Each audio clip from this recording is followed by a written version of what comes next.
The Dolphins are on to Cincinnati to take on the Bengals live from the jungle on NFL Thursday Night Football on Amazon Prime Video. We'll have Al Michaels, Kirk Herbstreit, and Haley Hartung on the call, where we should have a fun game. Thank you for tuning in and listening. As always, I'm your host, Encyclopedia Sports, Cohen Luke 96, as the Dolphins and Bengals take the field. Burrow and Tua will get warmed up. As mentioned, we should have a fun game on our hands tonight, kickoff week 4. So, swear to God, I'm bugged. Similar intro to what Al Michaels just said. But as always, thanks for tuning in and listening. I'm in fact your host, Encyclopedia Sports, Cohen Luke 96. So, NFL Week 4 begins tonight. We'll have the Dolphins and Bengals from the jungle of Paul Brown Stadium, now Paycor Stadium, in Cincinnati. Thursday Night Football on Amazon Prime Video. We're going to watch it with the Prime Vision for the first time, so we'll see how that goes. But once again, we should have a fun game on our hands here tonight. Al Michaels, Kirk Herbstreit, Kaylee Hartung on the call. But once again, thank you for tuning in and listening. Be sure to like, follow, and subscribe on social media. Links in the description below. Scroll down, check out Facebook, Twitter, Instagram. Hit the rest subscribe button, notification bell next to it, right here on YouTube. Thumbs up button if you want the Dolphins to win. Thumbs up button if you want the Bengals to win. Share hashtag NFL, hashtag Dolphins, hashtag Bengals, hashtag MIA, not missing in action, but for Miami, versus CIN for Cincinnati. However, Miami 3-0, they don't win tonight to get to 4-0, they will be MIA, missing in action. But share with those hashtags, chat questions and comments, super chats, super stickers, super likes, and super thanks. Always greatly appreciated as well. We'll get to what these teams have done thus far here in a second. Speaking of the Dolphins being 3-0 and Cincinnati picking up the first win of the year last week. But tonight's game is the white Bengal game for Cincinnati, with all white uniforms, including their helmets with black stripes rather than the normal orange, with the Finns in their home teal uniforms, as it seems like, you know, some of these home teams recently want to be the Dallas Cowboys by wearing their road unis at home and then their home unis on the road. And now also another whiteout. I mean, honestly, what is this? Happy Valley? Yeah. I don't think so, but I'll digress. But speaking of the Dolphins and Bengals, as mentioned, the Dolphins are 3-0. Average margin of victory of 6 points.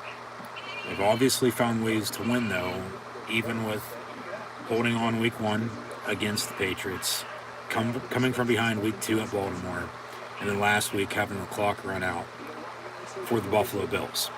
3-0 for the first time since 2018, but I might add, yet they still finished 7-9 and missed out on the playoffs. They also started 3-0 in 2013 and 20 years ago as well in 2002, and you guessed it as well, they also missed out on the playoffs. The last time the Dolphins actually made the playoffs and won a playoff game was back in 2000. So get at me when they do just that. It's not how you start, it's how you finish. They're going to look to become 4-0 for the first time since 1995 here this evening at Cincinnati on Thursday Night Football. On the other hand, speaking of the defending AFC champion Cincinnati Bengals, the Bengals just picked up their first win of the season last week against Gangrene, the New York Jets. They return home tonight as well for the first time since week 1 when they lost to the Steelers in overtime. Should be a fun game once again, should be close. Cincinnati's a 4-point home favorite, over-under set at 48. Big question is, will Tua play? And if he does, how effective will he be? The answer to that is yes. Teddy Bridgewater to back up. But yes, he will play. He's active. But if I'm Cincinnati on defense, I'm bringing pressure all night long. But he did seem fine to me after return in the second half last week at home against the Buffalo Bills after seemingly suffering a concussion on a big hit. Now, whether or not he was allowed to or not, re-enter the game, obviously he did, so end of story there. Go back to Tua and Burrow in college, 2019 at Alabama and LSU respectively. Burrow, with the Tiger win over the Tide, was 31-39 for 393 and 3 touchdowns. They went 15-0 that year, I might add. Burrow won the Heisman. They won the national championship as well. Burrow then was the number 1 overall pick in the 2020 draft.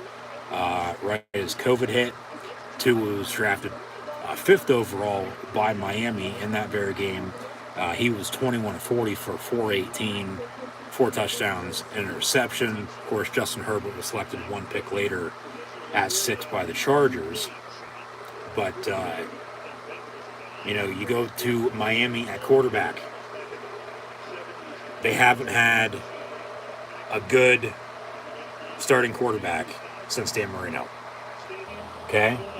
Yes, it has been that long as the Dolphins are on the kickoff, so Cincinnati going to get the ball to begin the game.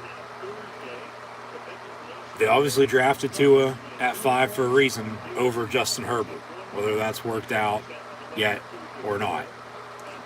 They tried trading up at 1 to Cincinnati to get Burrow. Supposedly, Tom Brady was going to sign in Miami this past offseason. They've been trying to trade for Deshaun Watson, yet Tua is still their starting quarterback. Okay? We'll see how tonight goes. We'll see how the rest of the year goes. But honestly, Dolphin fans, to an extent, Tua is reliable. He is, when healthy. Talk about the run game, though, tonight for both teams. Whoever I feel has a better running game and then more executed explosive plays will, in fact, win this game. Keep an eye on the tight end position as well, and then what defense bends, doesn't break. Special teams key. Potentially one on a game-winning field goal. After 8 games last week, I might add, were decided by 4 points or less, and then 18 games total so far this year, 3 weeks into the season, being decided by 3 points or less, which is an NFL record to begin this campaign in 2022. As mentioned, Cincinnati's a 4-point home favorite with the over-under set at 48, but you don't know what you got until it's gone. New England has owned this division. Now it's, Buffalo. Miami just beat the Bills though last week. They're 3-0, but back to that 3-0 stat. It's not how you start, it's how you finish. And it's a quarterback-driven league, yes, but Tua is better than a good portion of, the rest of the league to an extent, once again, when healthy. Since he picks up 9 yards in the first 2 plays, we got a 3rd and 1 here after the touchback. So from the 34, Burrow out of the gun, right to left across your television screen, right in and out. Pass going to be caught. First down, Cincinnati, out past midfield. Poor tackling on Dolphins defense. As mentioned, keep an eye out for the tight end position. Hayden Hurst, former minor leaguer, former Raven and Falcon, now in Cincinnati as a Bengal. Mike Gesicki, of course, one of the 2 Dolphins tight ends as well. So keep an eye on the tight end position that everybody's going to be talking about. The playmakers these quarterbacks have to throw to. Of course, starting here with Cincinnati, 1st and 10, out past midfield, empty set from the 47-yard line. Bubble screen complete, T. Higgins, and he gets 9 yards as he slips up. Could add a few more. Poor defense by the Dolphins to start. But, Jamar Chase, T. Higgins, Tyler Boyd's been around, Hayden Hurst, reliable at tight end. Mixon and Pirine, 2 former Sooners in the backfield. Miami has Tua, but with the Penguin and trading for the Cheetah, Gesicki at tight end, whether people think he fits in the offense or not. They signed Cedric Wilson away from Dallas. If they can get their run game going, Mike McDaniel, the former OC in San Fran, the Swiss Army knife he had was Deebo Samuel. They get Tyreek Hill now, as they talk about Mike McDaniel, first-year head coach. 3 games of 500, 3-0 right now, but high starts, high finish once again. Edmonds from Arizona. They still have Mostert as well, might add. So talk about the run game and defense tonight. Whoever has a better running game, as Cincinnati will fake the run. 2nd and 8, Burrow dumps off on a pass, and about 5, maybe 6, 3rd and short. Late penalty flag. So Miami just shooting themselves in the foot here early, not playing good on D, and a cheap shot penalty on a late hit, and that's an automatic 15 yards on the first down. So Cincy going to be in field goal range, close to the red zone, I might add. So 1st and 10 for Cincinnati. Yep, good call. Can't do that. That's just, known. But just stupid. No stupid penalties, no turnovers either. Turnovers could be crucial tonight for both these teams. So, like I said, I'm watching on Prime Vision on Amazon Prime here for the first time with Amazon's AWS Next Gen Stats. So we'll see how this goes, what notes they give us. But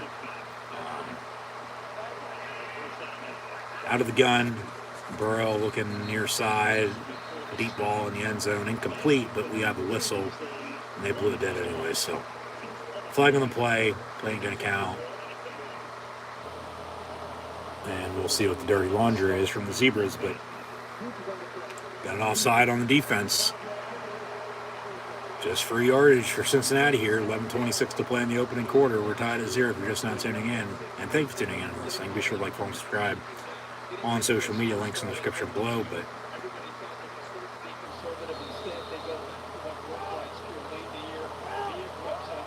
I do, but I don't understand, and we'll talk more about the Dolphins when I get on the field on offense, but defensively, they're just blowing this game already.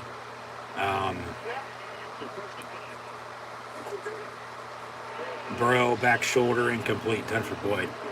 But I don't get the hate for Tua. Like I said, he's reliable. He is, because he's a dual threat. He can tuck it and run if need be. Cincinnati, of course, made the right choice by selecting Burrow, winning the Super Bowl in year 2. Miami just overall, it seems like, once again, even though they've had it tough, they honestly don't know how, good to an extent they've had it, but at the same point in time, they, haven't showed it on the field. So you want to talk about respect, like, once again, like I said, get at me whenever they make the playoffs and win a game in the playoffs. Because you can win all the games in the fucking regular season, but if you lose first round of the playoffs or lose any point in time in the playoffs, including Super Bowl, still living on 1972, you pop champagne, you know, once the Dolphins or the Eagles, lose here soon as the only unbeaten team in NFL history then at that point still. It just seems like they get too far in over their heads and want to complain about this, complain about that when he said opposite 5 seconds earlier. And it's like 3rd and inch is going to have a timeout. Hell, in South Beach, I might add as well, you have more away team fans show up than your own home fan base. It's like, if you're actually good, then maybe that'd be a different story. And they're good right now, but it's early. It's not even October. So, timeout on the play.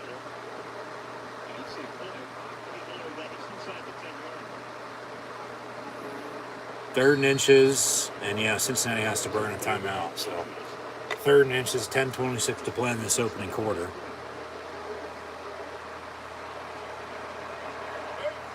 Burrow under center, sneak it. No, he'll hand off, and a 1st and goal. Powell gonna push, and that's a touchdown for the Cincinnati Bengals.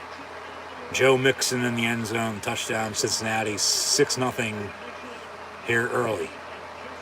Extra point to come as the fireworks go off. They did do a pretty damn good job with the whiteout. I'll give them credit there.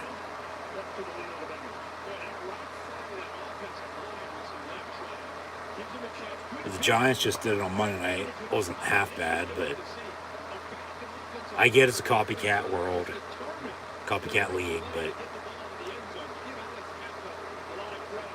the reason why they're wearing their white helmets is because those are alternate helmets to the uniforms. And the NFL, as the extra point's going to be up and just good. Snap was a little late for the hold. And a simple give, they pushed the pile on a touchdown. So 7-0 Bengals as we're live from the jungle on Thursday Night Football. But yeah, extra point up and good, 7-0 Cincy. As I was saying, what was I saying, to be honest with you? I just lost my train of thought. I was talking about the whiteout, the touchdown, some live play-by-play, live watch-along reactions. Yeah, somebody wants to fill me in the comments. I totally just lost my train of thought. Shame on me. Anyways, as always, coming to halftime as well, first half stats and scores. I'll think about it. I'll get back to it in a minute. And then we'll also preview what's to come this week for in the NFL. And then also for college football here, week 5, with one college game on tonight. That is, actually make that 2 now, with a game being moved up from Saturday to tonight because of Hurricane Ian. Hopefully everyone's doing well, staying safe. Sharknado, Ian Ziering, if you will. The memes just, do it to themselves, especially with a shark swimming in somebody's fucking driveway, I might add. But hopefully everyone's doing well and staying safe. Yeah, we have South Carolina State and South Carolina in college football, along with Utah State and BYU. 5 college games tomorrow, and then the rest on Saturday, but then 2 have been pushed back to Sunday. And like I said, coming at halftime, we'll first have stats and scores here between the Bengals on top of the visiting Miami Dolphins right now, 7-0, 5 minutes in. First half stats and scores. We'll preview NFL Week 4 and also College Football Week 5. So stay tuned. And I'm still trying to remember what the hell I was talking about before I lost my train of thought. Probably something stupid anyway. Must have been a white lie since I forgot about it, but oh well. As there's the American Red Cross Hurricane Ian relief commercial. As you can text IAN Ian to 90-999 to donate $10 as they got hit hard. Now, Tampa's hosting, as there's Tom Brady's tweet, Kansas City on Sunday night. The Bucs have actually practiced in Miami all week at the Dolphins facility. With the Dolphins on a short week at Cincinnati this week, they actually practiced at the University of Cincinnati this week, and video got posted on Twitter, I might add, and then asked to get taken down. But the NFL reportedly had a contingency plan in place. That's not going to matter now because they're still going to play the game in Tampa, but Tampa got spared, to be honest with you. It hit south in Fort Myers and cut across, and now it's reforming into a hurricane and going to hit Georgia and South Carolina and potentially Outer Banks.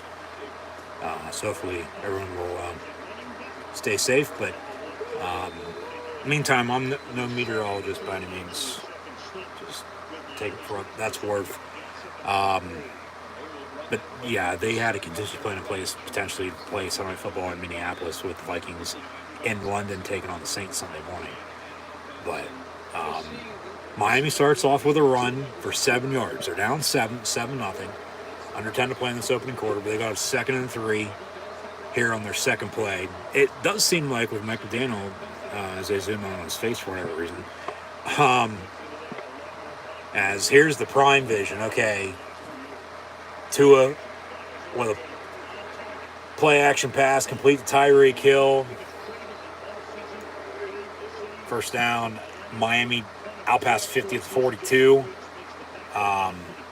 They give us the graphic with everyone's name above where they are out on the field, including motion men. And yeah, simple play action. Fake the give to Mostert, and then, Tua with a dime over the middle to Hill. And now Alec Ingold will be in motion. Slant over the middle, Jalen Waddle. And Miami setting up shop, knocking on the door here early. Already down to the 22-yard line, 1st and 10. So, to me, that seems to be the only thing for prime vision other than the notes they've been giving us, on the bottom and on the side of our screen. But I guess, so you just, where the hell everybody is.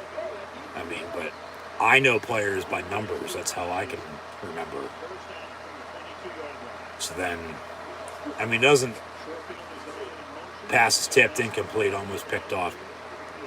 It's not throwing me off by any means, but, it is different first time watching it like this. It's brand new for Amazon and the NFL for Thursday Night Football here this year. 4th Thursday night game of the year, 3rd for Amazon because, of course, the kickoff game was on NBC with Buffalo and LA. But 8-1-4 to play in this opening quarter, 2nd and 10. Same formation. They'll have Mostert and Hill in the backfield, but Hill going to motion.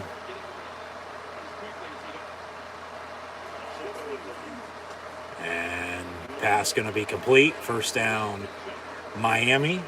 That's complete to number 14, Trent Sherfield. Whoever the hell he is. But, hey, it's first down. Just get the ball in your teammates' hands, especially if they're a playmaker, and work the sticks and get a first down. Perfect situation to go to Mike Gesicki. 1st and 10 from the 11. They got 8 shots to punch it in right now. And if Miami doesn't score and tie this game up, there's something wrong. They'll run an end around to Hill. Maybe a hold or a block in the back. No penalty. Ain't going to go anywhere anyway. No gain on the play. 2nd and 10. But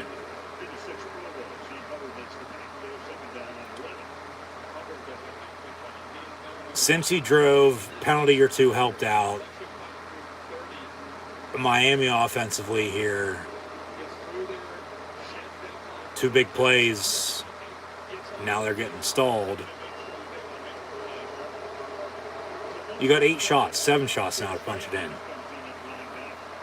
Officially a loss of yards, 2nd and 11, empty set.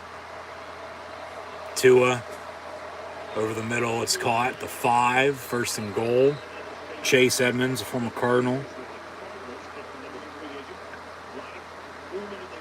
Gotta run the football. Edmonds, Mostert. Raheem Mostert was damn good back in San Fran, and then, I mean, with everybody Kyle Shanahan's giving the ball to at that position, like, just gets lost in the shuffle, and now he's in Miami.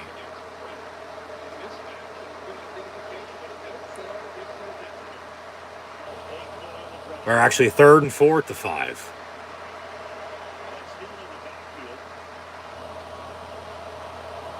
First and goal would be at the 1. Slant over the middle, actually a fade back corner, it's incomplete. And intended for Chase Edmonds. So 4th down, they'll kick a field goal. So you got to be able to punch it in here before too long, unless game could get away from you.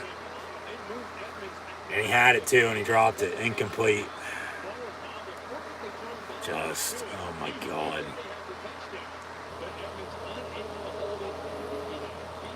So this kick going to be from about 22, 23 yards.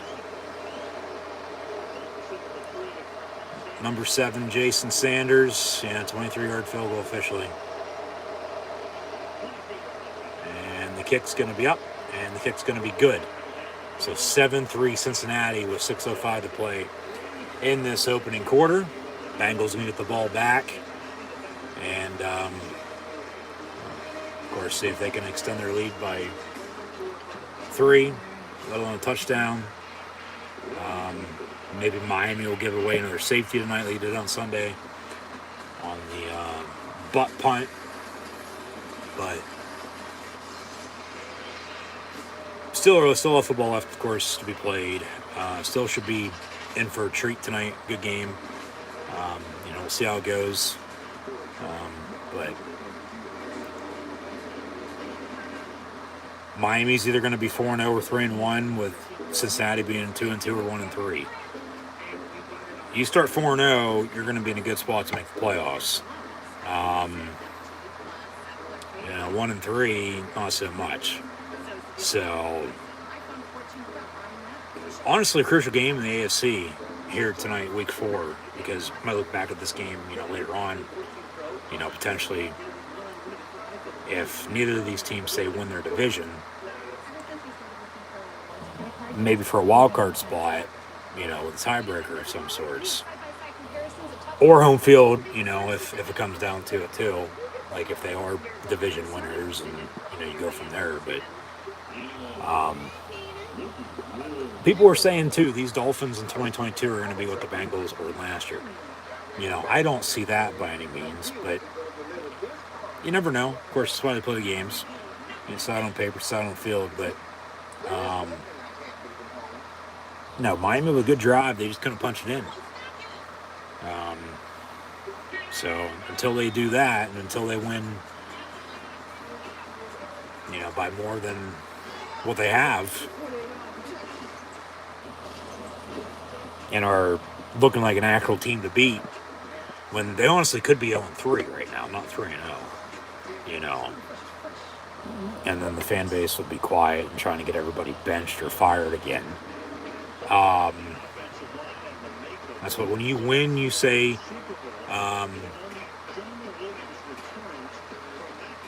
less than you do when you say little when you lose. So,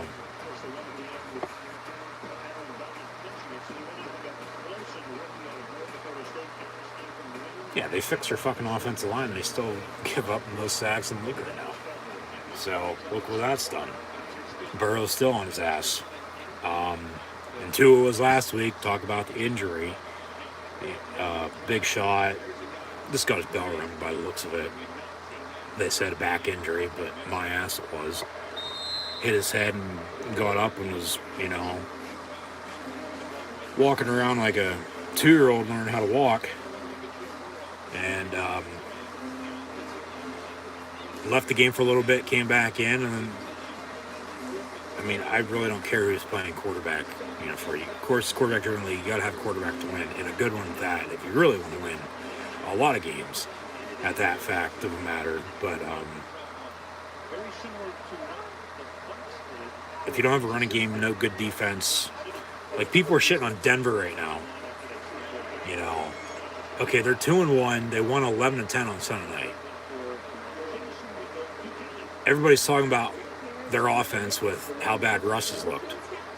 Well, last I checked, their 2 running backs, and Javonte Williams and Melvin Gordon, are getting a lot of touches for a lot of damn yards, and their defense is playing good because they're on a 2-game winning streak. They've scored more points, whether it's, very few points or not. They've scored more points than their opponent. And honestly, probably should have won week 1, too, and could be 3-0, But people are going to talk regardless. Everybody has their own opinion. There's got to be a story here, got to be a story there. I don't know if I'm liking this Prime Vision. I think there's just too much shit on the fucking screen. I'm just a traditionalist. I like it as it is. Just, give it to me straight. But 3rd and 1 for Cincinnati here again. I don't mind the graphic for the names of who the players are, but the little tidbit stats, like Cincinnati's 8th in the league on 3rd down this year, as they near 50% and have another 3rd and short. You just got to be able to convert. And it looks like they will on a dump off screen near side, and they do just that. 1st and 10, Cincinnati. 3rd and 1 on the end of the yard. They got 2 first downs, so they move the sticks. And they don't keep it up all the time. Like, they take off the side screen graphic and get us back to full screen. Because when they put the side screen graphic up and then all the names are on, the screen's getting shrinked, into the old non-HD, even though it's an HD, non-HD size before 1080p on a fucking 20-inch TV by looks of it. 1st and 10, Mixon on the give for about 2.5, maybe 3 to the 40, 2nd down. So, like I said last week, some point in time in the near future, here we are tonight, I test out Prime Vision just for the hell of it to see how it is. But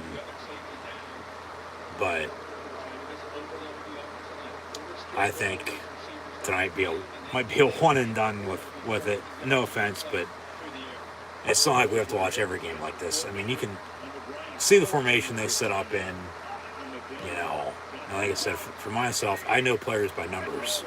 Like, I don't need other people. They give the time graphic for how much time Burrow has to throw it. It's almost 4 seconds, falls incomplete to a 3rd and 8. But, like, I know players by numbers. I don't necessarily need it all the time. Maybe every once in a while.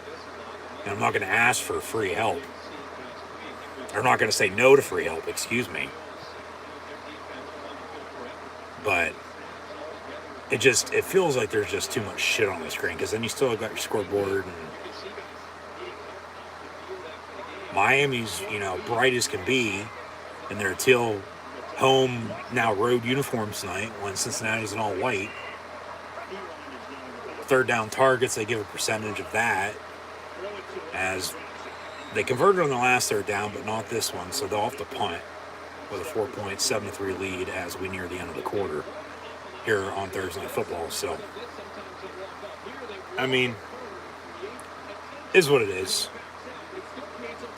And that's just my thought, my opinion on it. Like I said, we'll try it here, but yeah, I think next week, hell, if I get sick of it tonight, maybe switch it at halftime, go to the normal stream, normal broadcast. Because you can still hear, Al Michaels and Kirk Herbstreit, because they're calling the game as it is. This is normal broadcast. It's just they add the Prime Vision to it, as they call it, with more graphics. And it's the same type of broadcast that Al Michaels had with Sunday Night Football, I might add as well. They go to break with music and a landmark, and they come back from break with a promo for something on Amazon and a landmark as well. And then we get back to the game, and then Herbie will go to game day, and then Saturday Night Football this weekend, and then get to do it all over again next week with Thursday Night Football, and then college game day and Saturday Night Football. But yeah, I'm still trying to remember what the hell I was saying. It's bugging me. Right after the Bengals had scored, as they went to break, and then we were getting back into it. But obviously wasn't much, because I can't even hell remember. Oh well. I guess I ain't worried about it. If I remember later. Bring it up then. But obviously I haven't yet, for whatever reason. Because even at that point, when I forget something, and then, oh shit, I forgot this. Yeah, let's throw this in here at some point in time. Make note of it. Yeah, I don't know. Doesn't matter. But 2 drives by Cincinnati, 7 points show for it. They punt. Miami getting the ball. Gonna try to cut this lead, if not take their first lead of the night now. And we'll go from there. But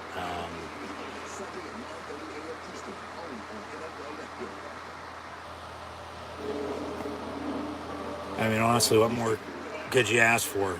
We're getting Tua and Burrow as they show off highlights of the 2019 game between Alabama and LSU, as LSU was routing them at a point in time, and then Bama came back, but not enough time, and the Tigers won.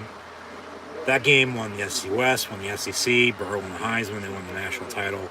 And then, they show off the stats that I already announced. Burrow was number 1 overall, Tua went 5 to Miami in 2020, Herbert at 6. And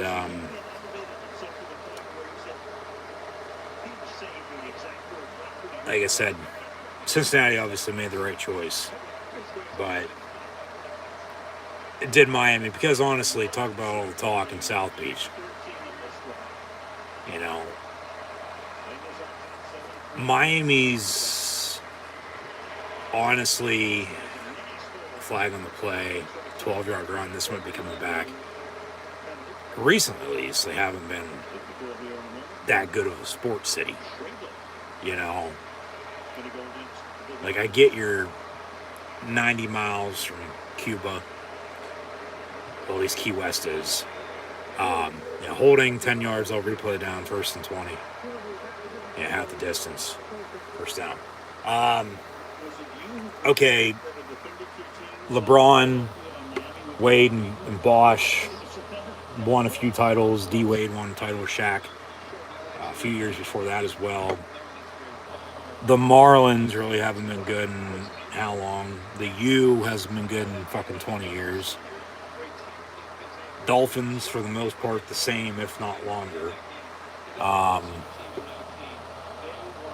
If you want some good blow, I'm sure, Miami's a good place to go. But, as a sports city, I get, honestly, what else are you going to have to talk about, especially when you're losing all the time, to say this about whoever. Because what I'm getting at is, if, they start 3-0 here as they are, finish 7-9, miss out in the playoffs, like I said earlier, when they last started 3-0 in 2018, or, 3-0 in 2013, or 20 years ago in 2002, and also missing out on the playoffs. Like, even with Mike McDaniel in his first year, we've seen first-year head coaches get fired. I'm not saying he's going to get fired, but, Tua's been there now 2 years, and they have weapons for him now. That's the key. Weapons and a run game and good defense, relying on your special teams, you're going to win football games. I don't care who they are. But then if he doesn't, shape up to par. I mean, he's a first-round pick for a fucking reason. Look at the weapons he had at Alabama. Look at the weapons he has now in Miami. Doesn't work out. I mean, there's already been talk with him to move on. Like, back to with what I was saying earlier. Like, honestly, and they bring up Tom Brady's name, with the tampering. Yeah.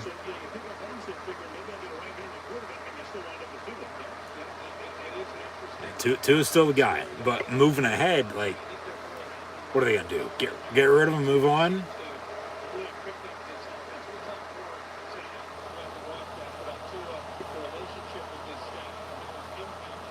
Miami's just, one of those teams that, like, there's a delay game, 2nd and 18, unless they call it timeout. Timeout, so they'll have one remaining with 17 and a half to play in the half. But, just like, recently at least, not, the 70s or the 80s. We'll say from 2000 on. If you think of the Miami Dolphins, do you think of a winning football team? No. They suck. Like, until they show they can win, and win consistently,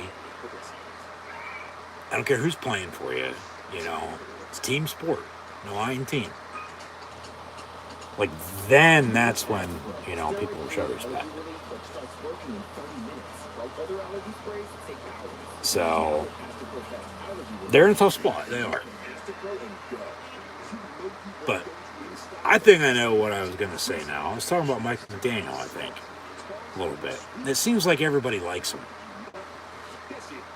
Unless I already said that, and then I'm thinking of something else. I don't know. That's just bugging the shit out of me. I can't remember what the fuck I was going to say. Oh, well, I'm not worried about it, even though it is bugging me. I'll have to go back and listen to it, and then, oh, yeah, that's where I was going to go. Maybe I say something about it on, Sunday during Sunday's NFL streams and, make fun of myself like I do sometimes. But, as always, coming to halftime, we'll first half stats and scores, preview week 4 in the NFL, preview week 5 in college football. And then be sure to tune back in on Saturday for college football live watch along reactions as well, along with a doubleheader in the NFL on Sunday, and also Monday for Monday Night Football and WWE Monday Night Raw. Be sure to subscribe, hit the notification bell next to it as well if you haven't done so already. And thanks for tuning in and listening here tonight. And another Dolphin timeout. They go from the split screen to a full screen commercial, so TV timeout. Just go around and get back to the action momentarily. But no, it seems like people, like Mike McDaniel. They preview next Thursday night. I'm sure they'll talk about that a couple more times tonight. As this is the only NFL game on Amazon throughout the week. They get one game a week. It's Thursday football. Hey, doesn't Al Michaels know that guy on the left? Here's a guy. Where's the slide in at? Yeah, there's Collinsworth. Roger Goodell in attendance tonight as well for whatever fucking reason. I don't even know he is the NFL commissioner. Of course, Collinsworth played for Cincinnati. And I think they're doing their Ring of Honor thing tonight as well. 2 and 2.4 seconds gets rid of it. It's complete to Mike Gesicki at the 30-yard line. And 1st and 10 Miami. So forget about the penalties. Forget about the 2 timeouts. They get a first down and they move the sticks. So they shut the crowd up. Like I said, Cincinnati, maybe a hold on left tackle, but they, honestly did a pretty good job with the white out. And they got the white pom-poms as well. And I honestly wonder who they got this idea from. Circa 2005, a week from Saturday. But from the 31, 1st and 10, handoff to Mostert, about a yard. But yeah,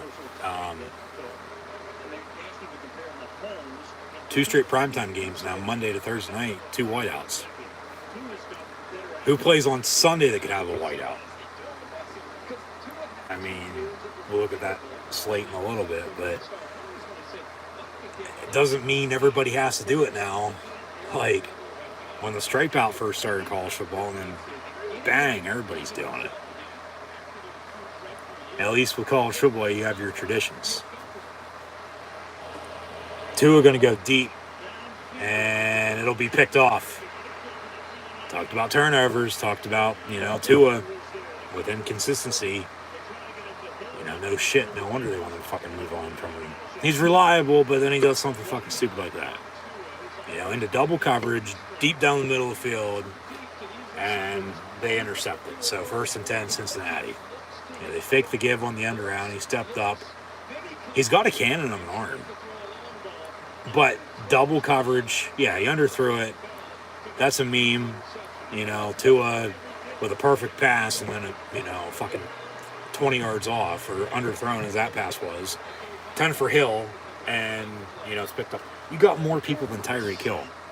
You have Jalen Waddle. They went to Sherfield on the field goal drive. Gesicki had to catch a little bit ago. But now from the 29, 1st and 10, Burrow and the Bengals will try to capitalize off the turnover. Joe Mixon for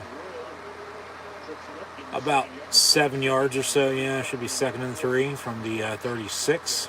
Under a minute to play in this opening quarter. So we'll see what Joe Kidd and the Bengals got here. They can extend their lead before Miami gets the ball to begin the second half. Handoff, about a yard or so for Mixon. 3rd and 2, but that should do it for the opening quarter. I'll probably let this final 15 seconds tick off. Gonna have a 3rd and short. Begin the second, unless they snap it here real quick. Unless they try to draw them off sides as well. 3rd and 1. They gonna snap it? I don't think so. 3, 2, 1. No. Triple zeros. End of the first quarter. Bengals lead at 7-3 on top of the undefeated 3-0 Miami Dolphins, who are the lone unbeaten in the AFC. Philly, same goes for them in the NFC.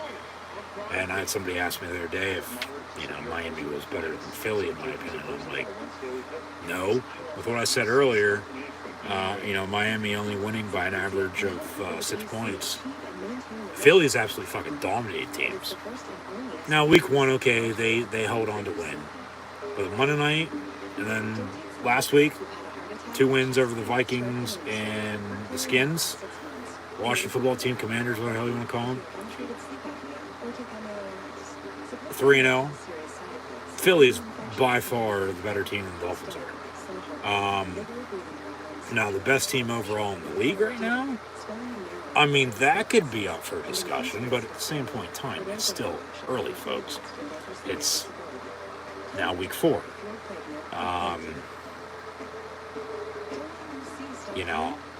I would think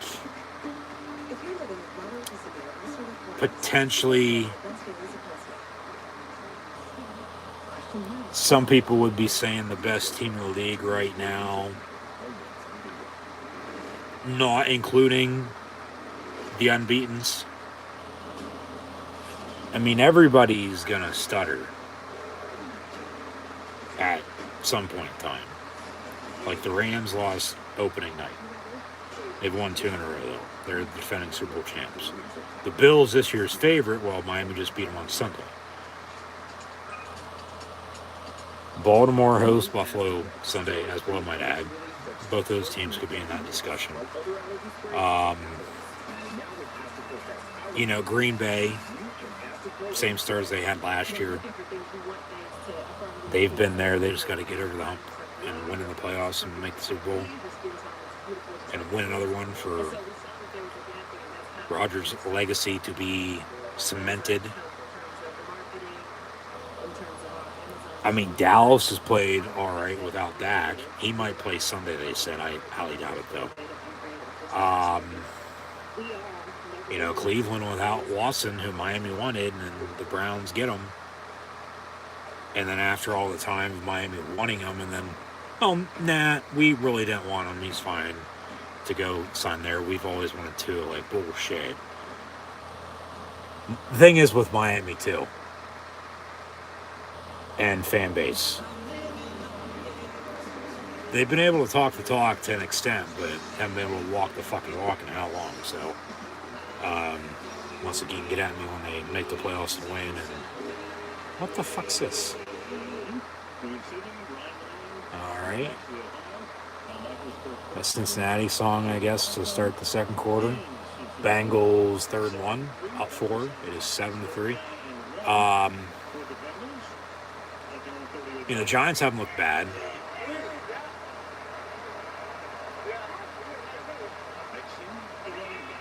You want to be right there in the middle. You don't want to be up, on top because everybody's coming for you then. Big first down pickup for the Bengals, the 44, 1st and 10. But hell, at the same point in time, you don't want to be on the bottom because then it's going to be tough getting on top or getting somewhere in the middle of the pack. You want to be right there in the middle. You want to be 500, if not better. Not necessarily right on the edge the whole year, but you want to go out and show you can win. But then also you don't want to, show you can not do anything at all. And, there's a dud, and then, well, what about this game or that game? And then what team's going to show up? What team will get today? One of those.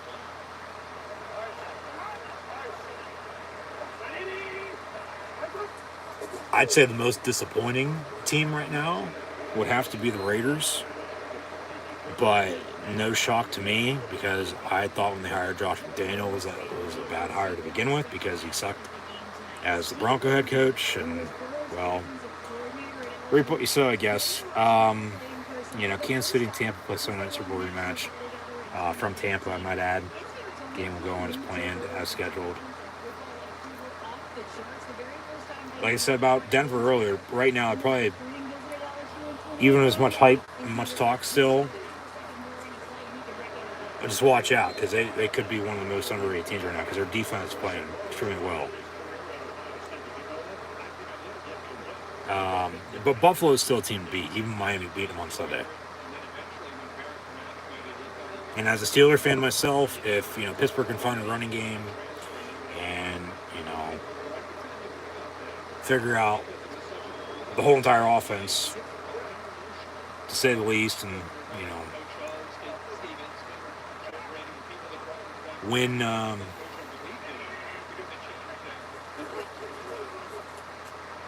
Pittsburgh Steelers football, this damn well the Steelers are going to be there. So overall, though, if you want to include the undefeated teams, Philly right now is looking like the best team in the league, and by far 10 times better, I think, than the Dolphins.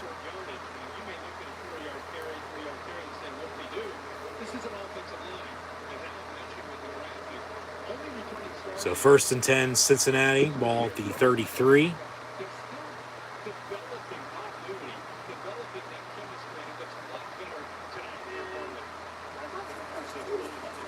Burrow fakes the give. Down the middle, a little too much, incomplete. Late penalty flag for a helmet-to-helmet, and another 15 yards on automatic first down. So, yeah, Miami's just what the hell's going on. Just throwing this game away.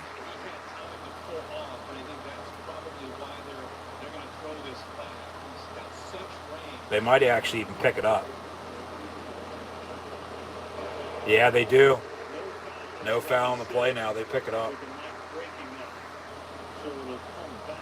So incomplete, 2nd and 10.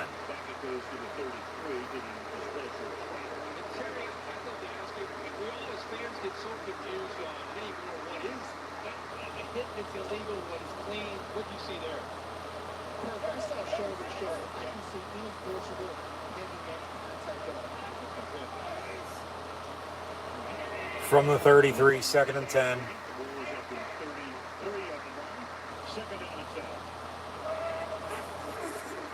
Burrow out of the gun, going to step up, roll out near side. Finally tucks it and runs and gets about 4 to the 29, so 3rd and 6. And the zoom out, because of the prime vision with the extra graphics, it's even further away than it normally is.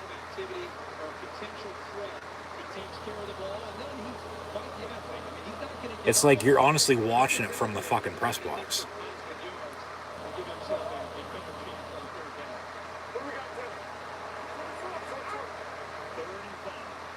Or at least where the camera is set up, they're just not zoomed in the whole way. But they got to be set at the standard. 3rd and 6, Burrow going to tuck it and run again. He'll be about a yard short, though. 4th and 1 at the 24. Or like 4th and 2. They'll kick it. Crowd wants them to go for it. I'd kick it. Take the points. Go up a touchdown. They're going to go for it on 4th and 1, though. A long one. You're on a fade, probably. Knowing Cincinnati. Probably roll out. Hell of all day to throw if they don't run it. Good your tight ends. 4th and 1. If not, try to draw them off sides, of course. They'll toss near side and won't get it. You should have kicked it. Yeah, exactly. They give up. Jesus Christ. Just stupid. You don't fucking go for it there. You kick the field goal. I don't care. Home or away, you take your points. Just stupid. They lose by 3, that's on them. Or lose by less than 3, that's on them. They could have a field goal right there. They just gave away a free 3 points and a free 7-point lead, and they're still at 4 at 7-3 as they show off the graphic for 4th down attempts. You know, when it's good or bad to go for on 4th down. Well, you don't need to show that. All you need is fucking common sense. Because this could be the swing the Dolphins need right now, the spark they need to, you know, get back in this game to cut it or, you know, take their first lead. So, you know, Cincinnati can't capitalize off a turnover. And we'll see if Miami can capitalize off a turnover on downs. But, just stupid. You kick the fucking field goal. I don't care what the analytics are saying. You got to kick it. You got to kick it.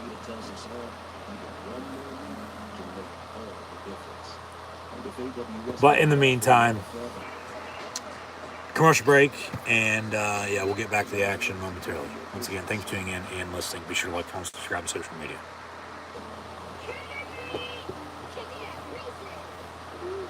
Great costume. Looks like you deserve it, though. See you, boys.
First and 10 for Cincinnati.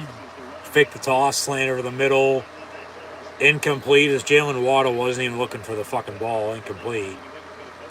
Flag on the play. Yeah, Waddle thought it was a toss. He faked the toss and then threw him the ball, but he wasn't even looking for it. And as well, player downfield. 5 yards, I'll replay down. 1st and 15.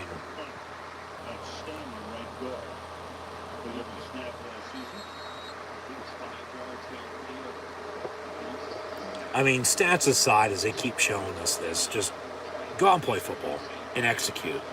You know, at the end of the day, I don't care what the stat book says, as long as there's a W in the win column. So from the 21, handoff to maybe 3, second down, so second and long, as that was first and 15. Got to find a running game for Miami. Because you look at what Joe Mixon's already done.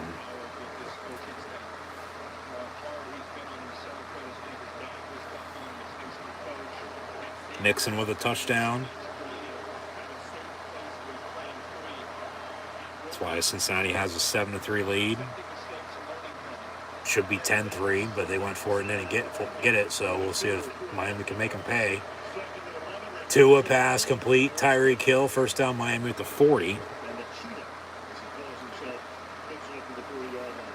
Yeah, Tua is 6 of 9 for 88 yards and an interception. Burrow is 6 of 11 for 70 yards passing. Mixon, though, 12 carries, 37 yards rushing and a touchdown when Raheem Mostert has 2 carries, 9 yards. And Chase Edmonds a carry for 4 yards. Like, running game. As always, you got to have a good running game. Miami, once again, does not, though. But Tua's making, some plays with his arm. As they have him at quarterback. I don't know if they're having running back nicknames for the 2 backs or not. As Edmonds gets about a yard, maybe 2, even though he ran from 15 yards east-west to get upfield. Last I checked, ends up in front of you, go north-south. They got a cheat and a penguin at receiver, so one's real fast, one's real slow. Even though they're both fast and both can catch and score.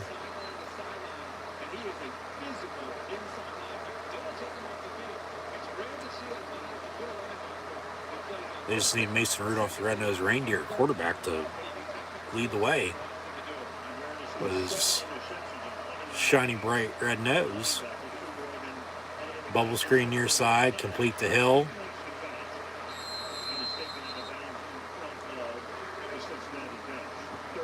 Hill, of course, former Chief. Was traded in the offseason. And then Kansas City reloaded with a few signees and draft picks to replace Hill. Quantity over quality. 3rd and 4, but, Hill hasn't looked that bad in Miami so far. Maybe a false start. Tua going to go deep near side to Hill. It's incomplete. He had a man wide fucking open over the middle. Flag on the play. Maybe a pass interference. 7:52 to play in the half. But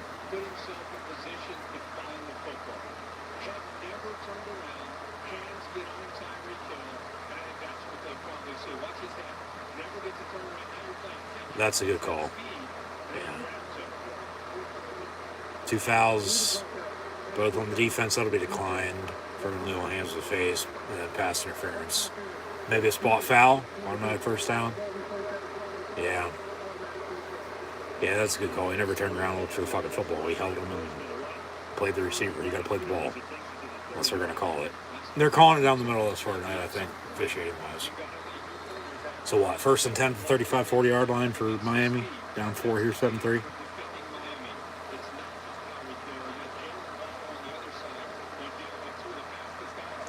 At the 30-yard line, I might add.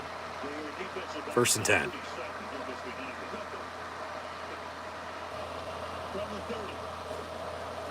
And Tua slant over the middle. Incomplete, intended for Waddle. 2nd and 10. They call them the Speed Brothers. I wasn't thinking of jet skis when they called them the Speed Brothers, but alright. They're pretty fast. Some jackass was out on his damn fucking jet ski in the damn hurricane yesterday too.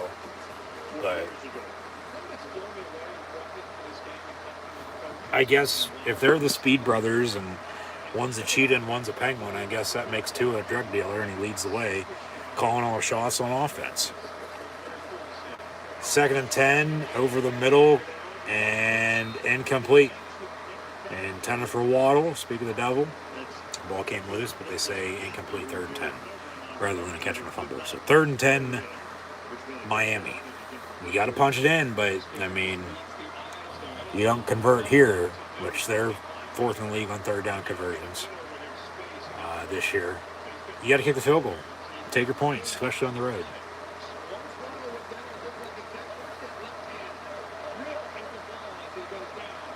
That might be he would have been down. That might be a catch, but still be 3rd and short, so 3rd and 10. Tua gets hit as he throws in the end zone, incomplete. So they could have had, 6-7 yards or so. So maybe a shorter field goal if they don't convert still. But now it'll be from about 47, 48 yards when it could be, 39, 40, 41. Because he caught that he was down. Then the ball came up. This said incomplete. Take a look at that replay. So even with Cincinnati recovering, he was down. So Cincinnati sure is not going to challenge. Miami didn't for a couple yards. But maybe that 3rd down call would have been different. They convert, drive stays alive rather than, kick a field goal here. So 61% chance to make this from 48 yards out. Jason Sanders' kick is up and good. 7:31 to play in the half. Miami cuts it to 1. It's 7-6 Cincinnati here tonight on Thursday Night Football. Tua, 8 of 14, 110 yards passing, an interception. Raheem Mostert, 2 carries, 9 yards. Chase Edmonds, 2 carries, 5 yards. Tyreek Hill has 4 catches, 51 yards receiving. Mike Gesicki, 1 of 21. Waddle, 1 of 20. Sherfield, 1 of 11. And Edmonds, a catch for 7 yards. Burrow, 6 of 11 for 70 yards. Joe Mixon. Difference right now is in the run game, like I said a little bit ago. 12 carries, 37 yards in the score. Burrow, 2 scampers for 9 yards. There's really nothing with the turnover that Tua had with the INT because Cincinnati couldn't, capitalize. Since he does go for a 4th down, they don't convert. So Miami capitalized with a field goal, but they still might have, say, if, Cincinnati would kick the field goal, which they didn't, 10-3, 10-6, but it's 7-6. Hayden Hurst, 2 of 25. Wilcox has a catch for 18 yards. Higgins a catch for 10 yards. Mixon, 1 of 9. And Jamar Chase, quiet start, catch for 8 yards. So we'll see how this goes, but 7-6 here as we near halftime.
Unique to say the least, Al Michaels for Mike McDaniel. I didn't know that story about him losing his hat by any means, but yeah, he's under the Shanahan coaching tree for both Mike and Kyle. But they don't have the running game in Miami yet. So yeah, his press conference was pretty good. He always gives you that when you look back on this day, you're going to be like, damn, that was one of the best days of my career. Some good info, to say the least, as he's the second Dolphin head coach to win his first 3 games, the other Jimmy Johnson.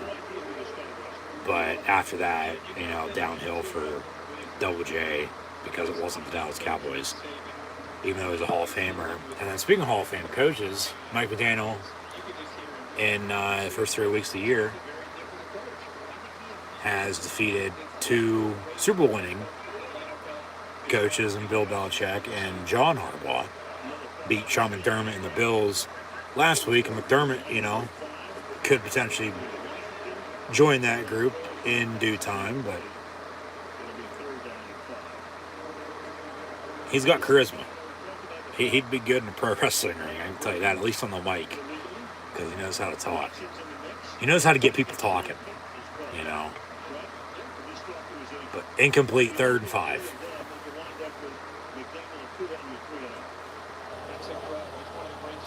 Yeah, they could have had Sean Payton and Tom Brady. Then we want to hear the fucking end of the Dolphins, so, at least take for what it's worth.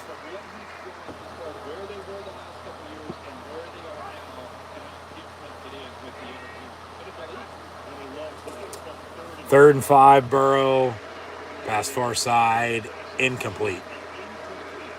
4th down, they'll punt again, so Miami going to get it back, a timeout, 6:47 to play in the half with 2-minute warning, down and 1, 7-6.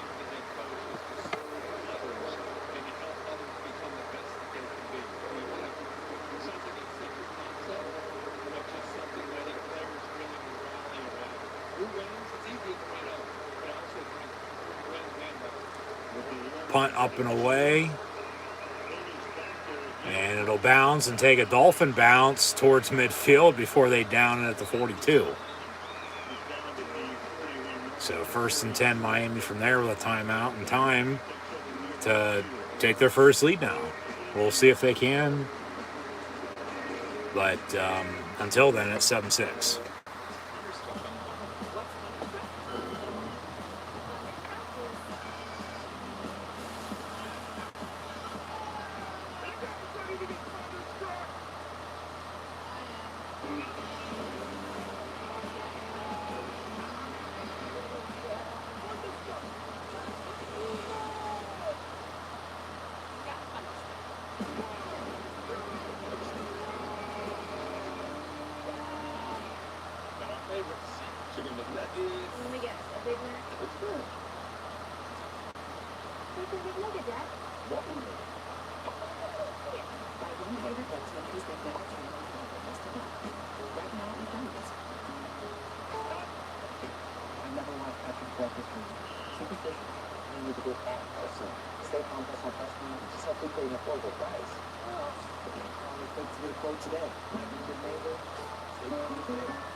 Tua going to go deep on the first play of the drive.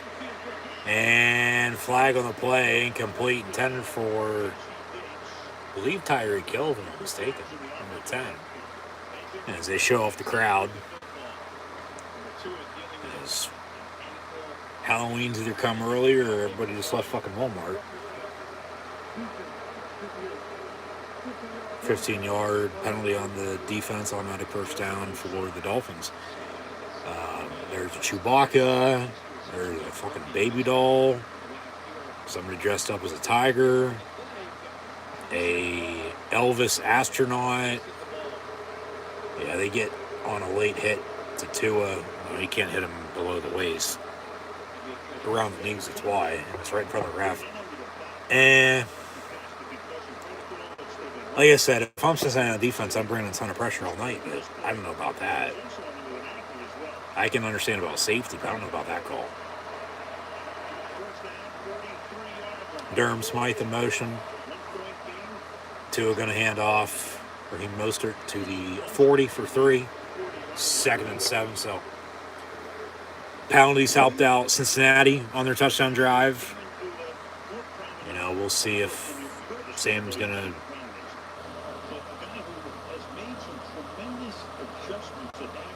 Going to be the same case for Miami here. Sam's going to go for them. 2nd and 7. Out of the eye. Fake the give. Play action. Going to go deep. All day to throw, and he takes a sack back at the 48. And Tua is real slow to get up. He might have just broke his fucking hand. Or hell, he might be fucking paralyzed. He ain't fucking moving. He was twitching his eyes. His fingers are all over the place. Not good for Tua. He got slammed to the turf, too. His fingers were like fucking all crooked. Here's a replay. Yeah, they twisted him. He hit the back of his head again. And then he's just holding I think he was just holding his hands like that. Probably in pain. As talk about pain, we'll see Dak Prescott injure his thumb again as the housewives are on the field. And he'll get pissed off here in a second, flip the table and hurt himself. There he is. There he goes. Yeah, who flips the table? But, yeah, Tua's hurt. Tua's down. Their backup quarterbacks are Teddy Bridgewater, Teddy Two Gloves, and then the rookie and Skylar Thompson out of Kansas State. So we'll see how this offense looks without Tua. But I can already hear the fucking excuses. Oh, well, 3-0. If Tua doesn't get hurt, we win the division, we win in the playoffs, and blah, blah, blah. No, shut the fuck up. Don't even start. So, yeah. Tua's hurt again. I doubt he's coming back into this game. They're not going to let this happen 2 games in a row, let alone twice in less than 5 days because they're on a short week playing on Thursday night. Hit the back of his head again going down on the turf. And, turf or grass, talk about, that issue again, with knee injuries. He hit the back of his fucking head and he was seeing stars. He definitely got his bell rung on that. So we'll see how he is, but he definitely ain't going to be playing anytime soon. He's still down in midfield. So they're going to have to bring a cart out for him. We saw an ambulance a couple weeks ago. I don't know about that. But yeah, hopefully he's okay. Of course, you never want to see anybody get hurt. But yeah, he was... Talk about the back injuries he's had and the head injuries. You worry about the neck, you worry about the spine. And then, like I said, his left hand, his throwing hand, fingers are all over the fucking place.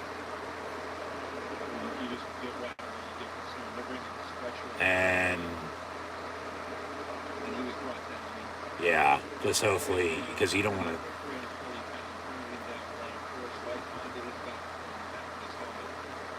think or hope, or you don't even want to bring up the word paralyzed, from the neck down. Because his eyes went shut, and Bridgewater's coming in at quarterback. And maybe if Bridgewater and Thompson aren't the,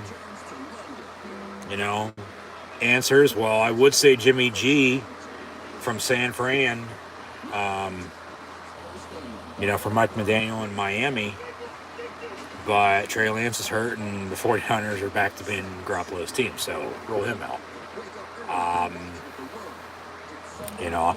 I'm sure I named off some quarterbacks when we talked about Dak's injury, that those could also go the same towards Miami if Tua's going to be out for a while, let alone the season or, whatever.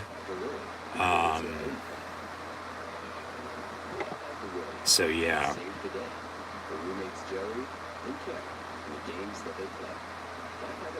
Hopefully he's okay, because that look pretty scary.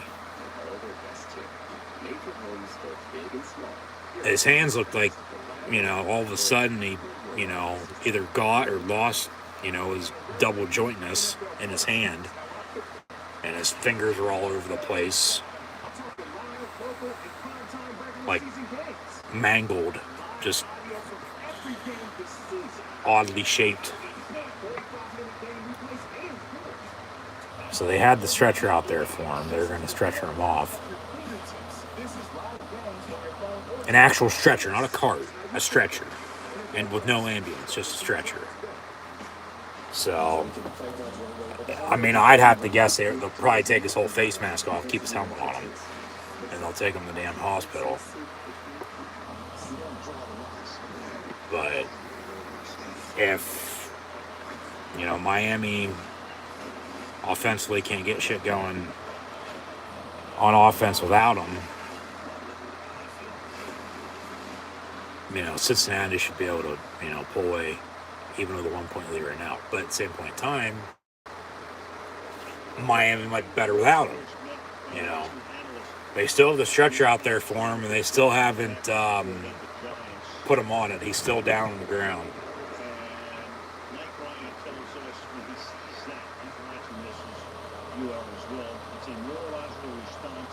Neurological response to with his hands like that. So, head injury, yeah, bang, just fucking black out.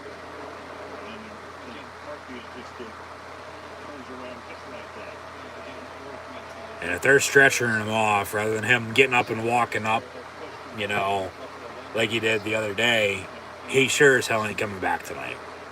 And he'll probably be out now for however long. Because they're not, like I said, they're not going to,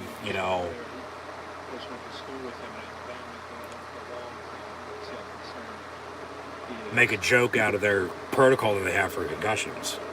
Like, they try to be serious about it and like, well, this wouldn't have happened if you would have got it fucking right on Sunday, not let him back in. But then he still could have played tonight if he would have cleared, which he was active tonight anyway. Yeah, they take his face mask off. He still has his helmet on. So he looks like a dirt Mason Rudolph after he got hit. But they cart off, stretcher off Tua after an injury here on Thursday Night Football. So they'll clear the field. Bengal fans, yeah. Dolphins are on the road, not at home. The whole crowd is chanting Tua for Tua, the opposing quarterback. So, yeah, Bridgewater, coaching up high school football, gonna come in and be the backup here tonight. Long time vet,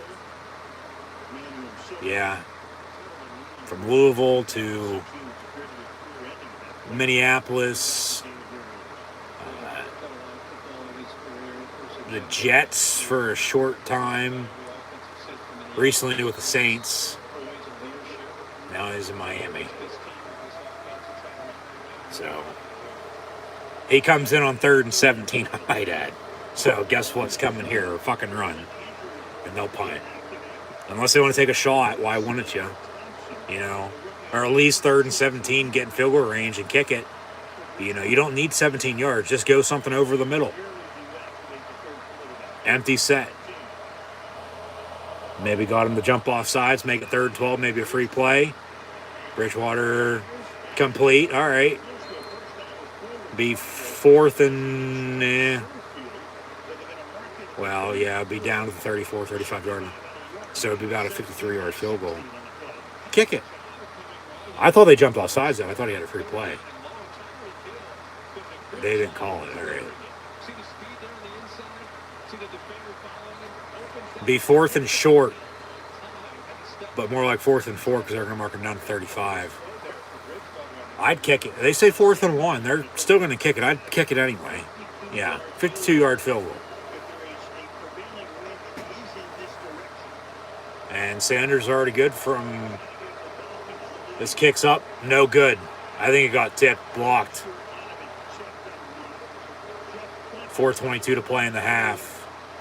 Cincinnati gets off the field on defense and...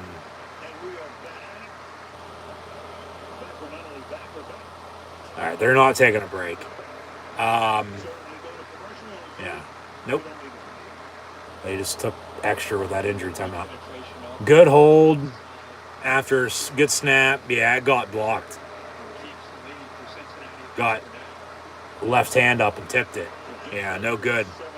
He was good from, 2 of them, but kick's no good. So 7-6 still Cincinnati. 1st and 10 from the 42-yard line. 4:22 to play in the half.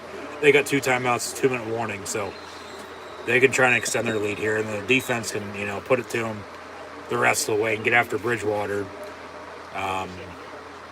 Game could get out of reach, but Miami, if they want to keep themselves in this, should be a close, hard-fought game down on the wire anyway still, I think. Miami can help themselves out by finding a running game with a backup quarterback. Talk about Tua being reliable when he's healthy, when he gets hurt again. That's his biggest flaw. He always gets fucking hurt. So, well, you still might want to move on from him. Bridgewater's been around, and he's been able to win games. So, find a running game for him here, and you'll be all right.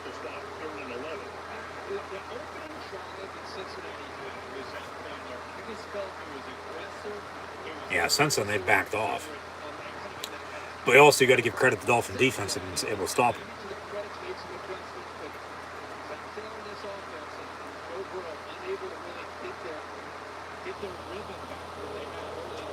And just like that, 1st and 10, 2nd and 10, make it 3rd and 11 for Cincinnati here.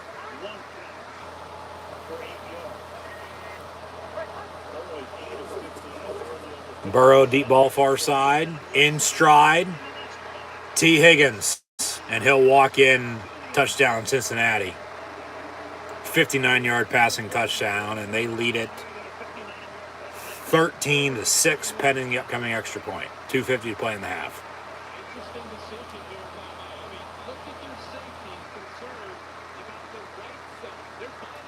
Yeah, you got to cover the whole fucking field. Concerned about the right side, he goes left and breaks a tackle and walks in the end zone from 20 yards out. Touchdown Bengals. This game might be over, honestly, if Miami doesn't get rolling on offense without Tua. But like I said, to help Bridgewater out, they need to find a running game. If they can, be all right. But if not, they're fucked. But we also said the same thing about the Cowboys without Dak, and they've looked all right since. So, extra points up and good. 14-6 Bengals with 2:50 to play in the half. So, Miami going to get back with 1 timeout, 2-minute warning. And then we'll get to halftime with first half stats and scores. And some football previews for this upcoming weekend. So stay tuned. Split screen commercial. And get back to the action here momentarily. Pizza.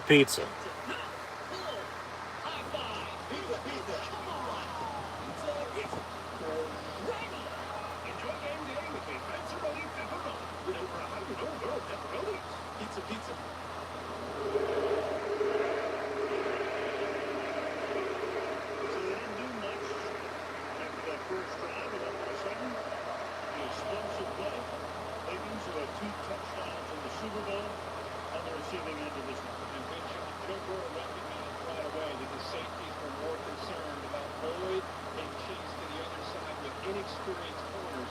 They trusted Howard to be able to hold out. Joe Burrow said, you know what? We can win with anybody. Howard's a great player, but we're going to go to T. Higgins. We think he can win one-on-one, and he did.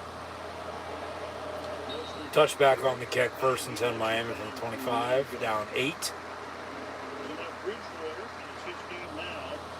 Obviously, comes in down by 1, starts with a good pass that almost nets a first down and missed the field goal attempt, and now he's down by 8. Touchdown experience. You just like to see Mike McDaniel, who is the head coach and a first-time play caller, how much does he trust Teddy Bridgewater and this offense on the road? I think with that experience that he has, he's going to have to continue to try to be aggressive. They still haven't broke the fucking huddle with 10 seconds. I think Bridgewater is having trouble with the play call. They'll just simply hand it off with a run. 2 yards, 2nd and 8. I don't know if he was having trouble hearing them or what. Because Bridgewater, of course, was wristband. He'll call in a play with a color and a number, and then bingo. There's your play call. Rather than, okay, nothing on your wrist. You got to, comprehend what's being said to you and then repeat it. Out of the eye, motion man. They toss, another run. So they're trying to find a running game with Bridgewater. And this is how they'll be okay with them. If they can find a running game. If not, they're fucked. Flag on the play. Not so fast, my friend. Yeah. Maybe a hold. 10 yards, I'll replay down.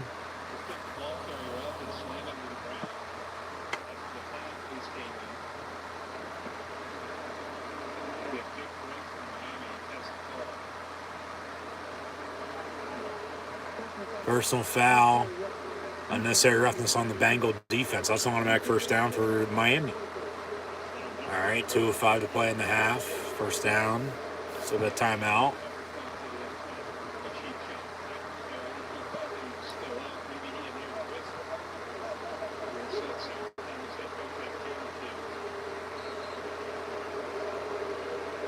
What was the call? Yeah.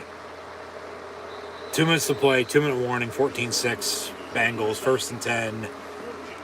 Miami, though, with a timeout, down 8, 14-6 your score.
Health insurance doesn't come.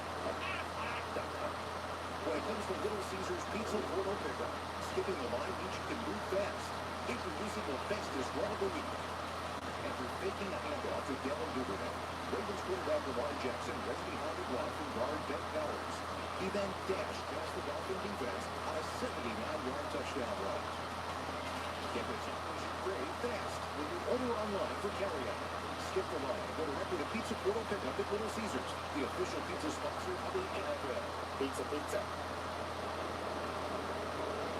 Haley Hartong back here in Cincinnati, and we have just learned from the Dolphins that Tua Tagovailoa has sustained head and neck injuries. He was conscious, we're told, and he has just been taken to the University of Cincinnati Medical Center here. That's 5.5 miles away from Lakeville Stadium. It's a level that runs Head and neck injury for Tua. He was conscious, but they're taking him to the hospital. So he's going to be out for the rest of this game and for the foreseeable future for the time being. Even with a little bye week off this weekend, playing on Thursday night, mini buys, they like to say. A week and a half off before they play next week. He ain't going to be coming back anytime soon.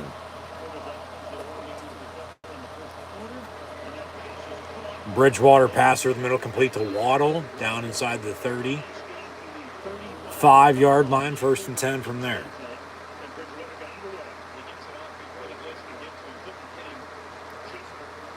Miami without Tua the next, few games or so. They'll be at the Jets a week from Sunday. They'll then host the Vikings and Steelers before they go to Detroit on Halloween weekend, and then Chicago, Cleveland before bye week, right before Thanksgiving. As I do believe bye weeks are beginning here soon, if not this weekend. Look that up. Been meeting to just haven't done it. NFL bye weeks in 2022 are as follows.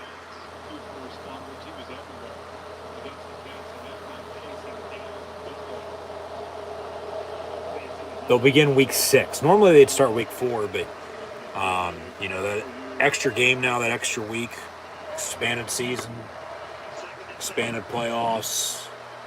Week 6 is the first bye week, in which you'll see the Lions, Texans, Raiders, and Titans all off. And then, of course, you go from there from week 6 to week 14.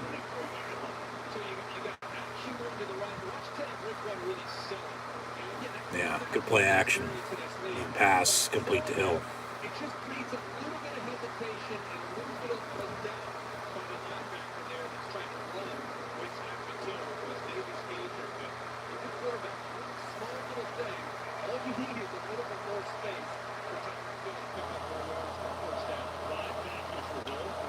Minute to play in the half from the 26.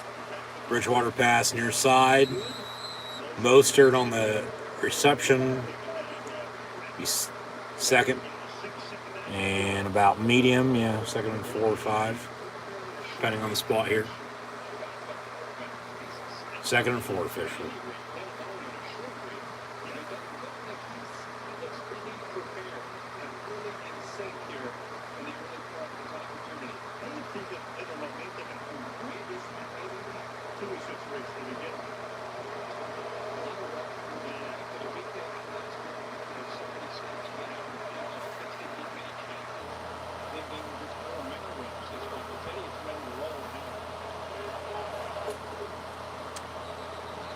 Toss it, but got a flag on the play, maybe delay game. Yeah, 5 yards, I'll replay it down. Be 2nd and 9 now after the 5-yard penalty.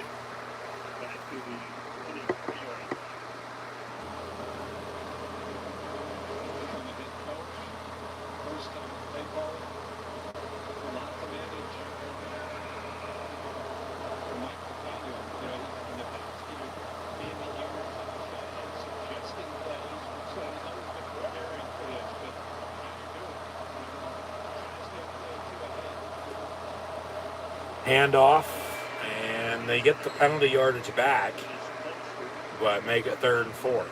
They still got a timeout, under a minute to play here in the half. 14-6. If I'm Miami, I'm working clock. About a 20-second differential.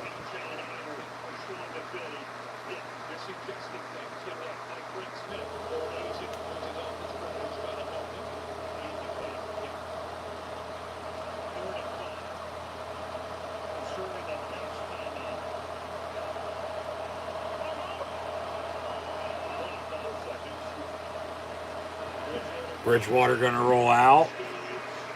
Run, jackass. Pass is caught by Sherfield inside the 10. And all of first and goal at the 7 with 15 seconds. All right. They've been able to drive. 3 field goal attempts. They're good on 2. The third one was blocked. So they, trail 14-6. Could be 14-9. If it's 14-9, okay, kick another field goal, you're down 2. You're down 14-9, even though you're down 14-6. You score here, you take a lead going into halftime, and then you get the ball to begin the third quarter. Bridgewater's at quarterback, though. No Tua the rest of the night. They took him to the hospital. So first and goal from the 8 officially. And they run a shuffle, and then Edmonds will spin, break a few tackles, and get in the end zone. Touchdown, Dolphins. You got to go for 2 now to tie this game up at 14. They're going to kick the extra point. I'd be going for 2 to tie it at 14. I mean, you don't need to though right now. I mean, but 1 point though, like if Miami has that field goal, or excuse me, Cincinnati has that field goal that they went for on 4th down, they're up 17-12 right now. Miami's probably definitely going to go for 2. Even though they should probably still go for 2 to make it 14-14 under 10 seconds. They're going to kick the extra point. So, like I said, talk about the run game. They run a shuffle pass. Score a touchdown. They might be all right with Bridgewater, but kicks up. No good. He doinked it off the right upright. Yeah, he should have went for 2, jackass. So Sanders has missed a field goal and now an extra point. Of course, field goal is blocked. That one doinked off the right upright. No good. 14-12 with 9 seconds to play in the half, and Cincinnati will probably just take a knee going into halftime. They do have 2 timeouts, so they want to take a shot or 2. Use the sideline as well, but no, they'll probably just take a knee going into halftime. Miami will get it out coming out of the third quarter, and we'll go from there.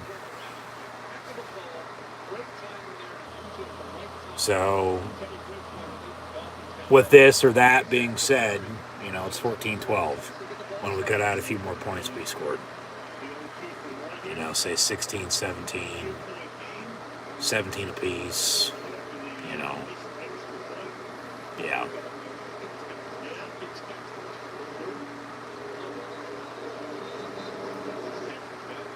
So they'll have to re-kick as the ball comes off the tee.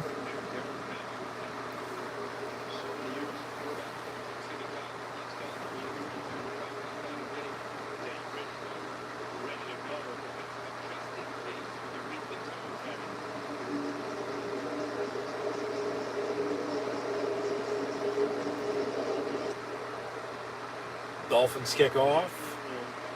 Touchback. We'll see what they do. They got 9 seconds and 2 timeouts if they want to do something, but I highly doubt it. It's 14-12.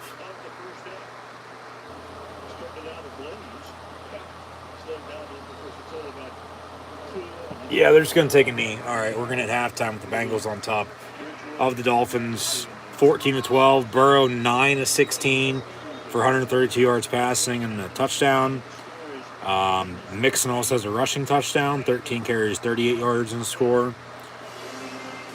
Sort of went quiet in the second quarter, so Cincinnati at home with the lead around the football.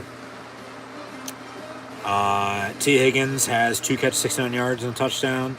Hayden Hurst 2 of 25. Wilcox catch for 18 yards. Joe Mixon has 3 catches, 12 yards. Jamar Chase, a quiet first half, 1 catch, 8 yards receiving. Cincinnati does not have any turnovers other than a turnover on downs. Miami capitalized with a field goal.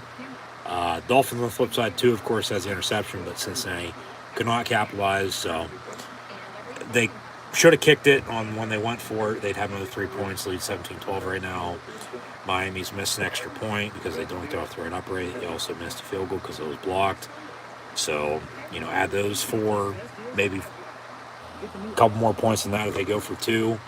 16-14, 17-14 right now. But it's 14-12. Tua 8 of 14 for 110 yards passing. Interception, was sacked once. Left the game with a head and neck injury, they said. So hopefully he's okay, especially on a short week, and then having just been injured with a concussion, it seemed like, on Sunday against the Bills as well, but he returned that game. Not going to return tonight, though, as they've already taken him to the hospital. They did say he was conscious, but in a backup role, Teddy Bridgewater, 6 of 7, 71 yards and a touchdown. A touchdown to Chase Edmonds on a shuffle pass over the middle to cut it to what it is right now at 14-12 at halftime. So like I said, with Teddy Bridgewater and a quarterback, if they can find a running game, most are now 6 of 22 on the ground. If they can find a running game with Bridgewater at quarterback, they'll be fine. Like I said, they've been able to drive. Just got to eventually punch it in. They did on that last drive there. They'll get the ball to begin the third quarter, might add too. But, field goal, missed field goal, touchdown, missed extra point. Like, special teams, talk about special teams. Turnovers, all right. Cancel those out for the most part. But, yeah, 14-12, your halftime score. Bengals on top, like I said. Burrows, 9 of 16, 132 yards and a touchdown. 2 of 8 of 14, 110 yards, interception. Out, though, with an injury, which was okay. Teddy Bridgewater, Teddy Two Gloves, 6 of 7, 71 yards and touchdown. Most were 6 of 22. And then Tyreek Hill leads the Dolphins in receiving, 5 catches, 60 yards. Sherfield and Waddle, 39 yards receiving each. Gesicki, a catch for 21 yards. And then Chase Edmonds has 2 catches, 14 yards. And a touchdown. So 14-12 is, in fact, your halftime score. The Dolphins haven't been able to capitalize on third down, unlike the Bengals. All movement, but he's conscious. Just head and neck injury. Didn't look good. He's going to be out for a while, to say the least. So Bridgewater is going to be the guy. 8 total penalties. Pretty split time possession. But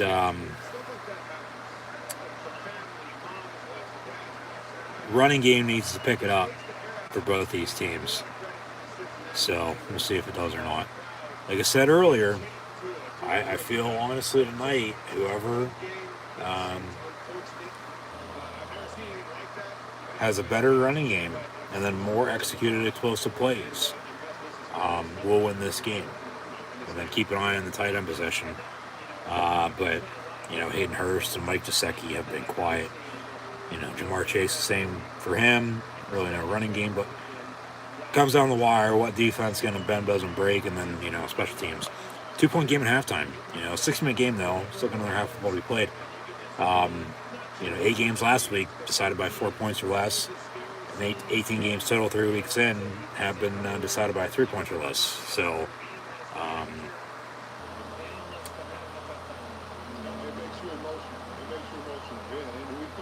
14-12.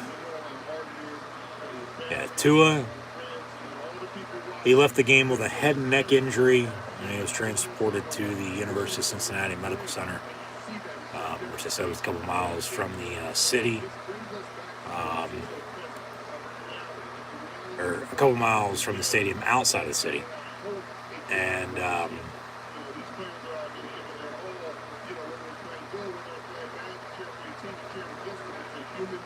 he'll probably stay tonight if I'd have to guess. And then they'll go home. But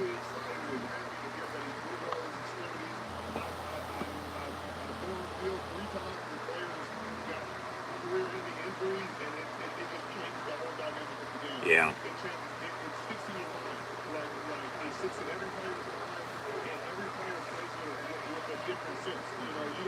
But whether he's playing or not, they're going to, continue to play football. So Bridgewater has to, and luckily they dressed 3 quarterbacks tonight. So Bridgewater gets hurt. Thompson's his backup. But you got to play without him now. You got to play on. And Bridgewater, 6 of 7, 71 yards and touchdown. Honestly, it looked a little bit better with him than they did with Tua. And now, Cincinnati can take advantage of this, or they can let it slip and Miami takes advantage and play for Tua and, win this game somehow, some way. But we'll see what it gives in this second half when we return. They got the countdown clock coming back to the second half out of halftime here. About 5 minutes or so. So we're going to preview what's to come in the NFL this week, along with college football as well. So stay tuned for that. But just once again, thanks for tuning in and listening. Be sure to like, follow, and subscribe on social media. Links in the description below. The thumbs up button. Share. Chat questions and comments, super chat, super sticker, super like, super thanks. Always greatly appreciated as well. And, without further ado, we'll get into the NFL this week 4. That'll begin on, it's already underway right now, Thursday Night Football. Dolphins Bengals 14-12 at halftime, but we'll begin on Sunday. Sunday morning action, 9:30 a.m. Eastern Time, 6:30 Pacific, but a 2:30 local kick across the pond in London as the Vikings and Saints will square off.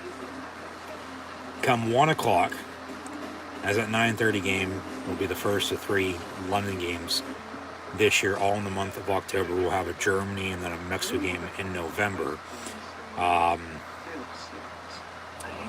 game will be on NFL Network. Come 1 o'clock, though, on CBS and Fox, we'll have the Browns and Falcons, Washington and Dallas, Seahawks, Lions, Titans, Colts. Chicago will be in New York to take on Big Blue. We'll have Doug Peterson and the Jaguars. The Jaguars are a team to watch out for. Coming back to what I was saying earlier. As the Raiders would probably be the most disappointing, but the Jaguars would probably be the most surprising, I'd say, right now. You have the Raiders, the Texans, as the only 2 teams still looking for wins. And Miami and Philly are trying to get to 4-0. But, come Sunday on NFL Network, 9:30 a.m. Eastern, we'll have the Vikings and Saints from London, Browns, Falcons, as they preview the Peyton Manning Bowl next Thursday night, with the Colts and Broncos from Mile High. Talked about Denver earlier, too. Their defense playing pretty good. Offense just, they haven't clicked until they, sync up. That's how it's going to be. Denver with Russell Wilson, that would be all right. Where did we leave off? We'll start over. Vikings Saints on Sunday morning, as mentioned in London. Browns Falcons, Skins and Cowboys, and one of the NFL's best rivalries. Got the Seahawks and Lions from Motown. Titans Colts in the AFC South. As mentioned, the Bears will be in New York taking on the Giants. Got the Jaguars and Eagles as well. Doug Peterson taking on his former team. As, compare the 2 unbeatens like I did earlier. Philly's no doubt about it, 10 times better than Miami. And, Tua's hurt, Bridgewater's in. One of his former teams, the Jets, will be in Pittsburgh taking on the Steelers. I'll have live watch-along reactions live here on YouTube come 1 o'clock Sunday afternoon, so be sure to tune in for that. Also have the Bills and Ravens, as Baltimore is a home underdog against Buffalo. Chargers will be in Houston taking on the Texans. We'll have the Cardinals and Panthers. New England at Green Bay, should be a good game. Broncos, Raiders. Sunday Night Football will be Chiefs and Buccaneers. Game will still take place in Tampa at Raymond James Stadium. Sunday night on NBC, and I'll have live watch-along reactions over on YouTube of that as well, so be sure to tune in. Along with a Monday from Monday Football, Rams 49ers with WWE Monday Night Raw. Be sure to subscribe, notification bell next to it as well, stay up to date. Of course, NFC Championship game rematch from last year on Monday Night Football, with the Rams having been outnumbered by the San Francisco 49ers recently, other than that NFC title game. Of course, they won that and then won the Super Bowl. against these Bengals, who are at 14-12 tonight at halftime at home against the visiting Dolphins without Tua. But then 2 years ago in a Super Bowl rematch, Super Bowl 55 with the Chiefs and Buccaneers, and yes, that game will take place in Tampa. They had a contingency plan, for Hurricane Ian. If it hit Tampa, which it did not, at least head on as a look at first. That was Fort Myers, and then cut across the state. Potentially it was going to be played in, say, Minneapolis. Maybe Arizona.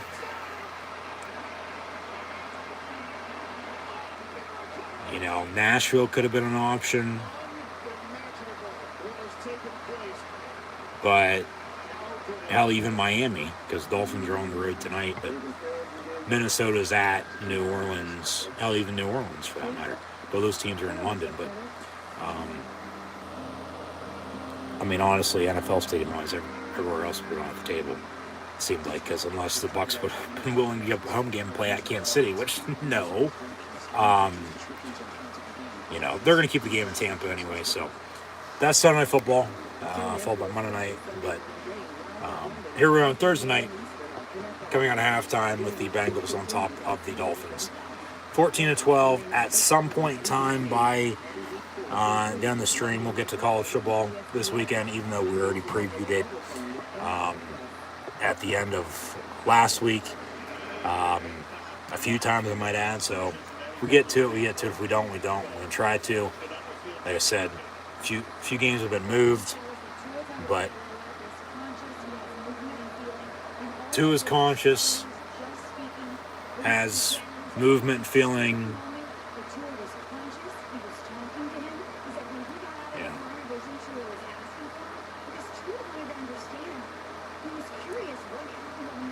Okay, Tua didn't know what the fuck happened. Yeah, he got his belt rung for sure. Probably doesn't know where the hell he is. And yeah, Bridgewater's a good, reliable backup. So, like I said, they can find a running game with Teddy Bridgewater and do what they did on the touchdown drive to cut this lead before halftime. Miami will be fine tonight and the rest of the year with him if Tua can't come back. But, if not, they're screwed. So, Cincinnati kicks off, and Miami gets it 1st and 10 from about the 23-yard line to begin the second half. And as we watch on Prime Vision, it's 14-12 Bengals.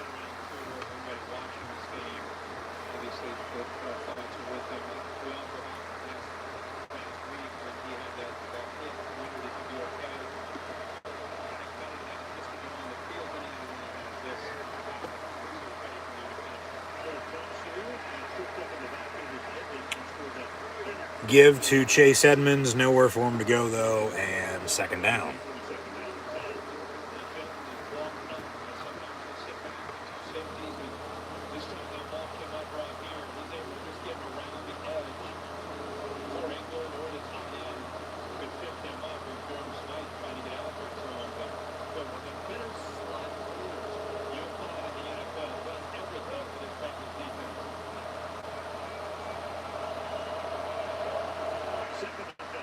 From the 24, 2nd and 10, out of the gun that's a false start on left tackle. They blow it dead. They say backs to his right and left, but make it 2nd and 15 back in the 19. Yeah, Miami's shot themselves in the foot too much tonight with penalties. The refs are calling it down the middle, but they just shot themselves in the foot too much.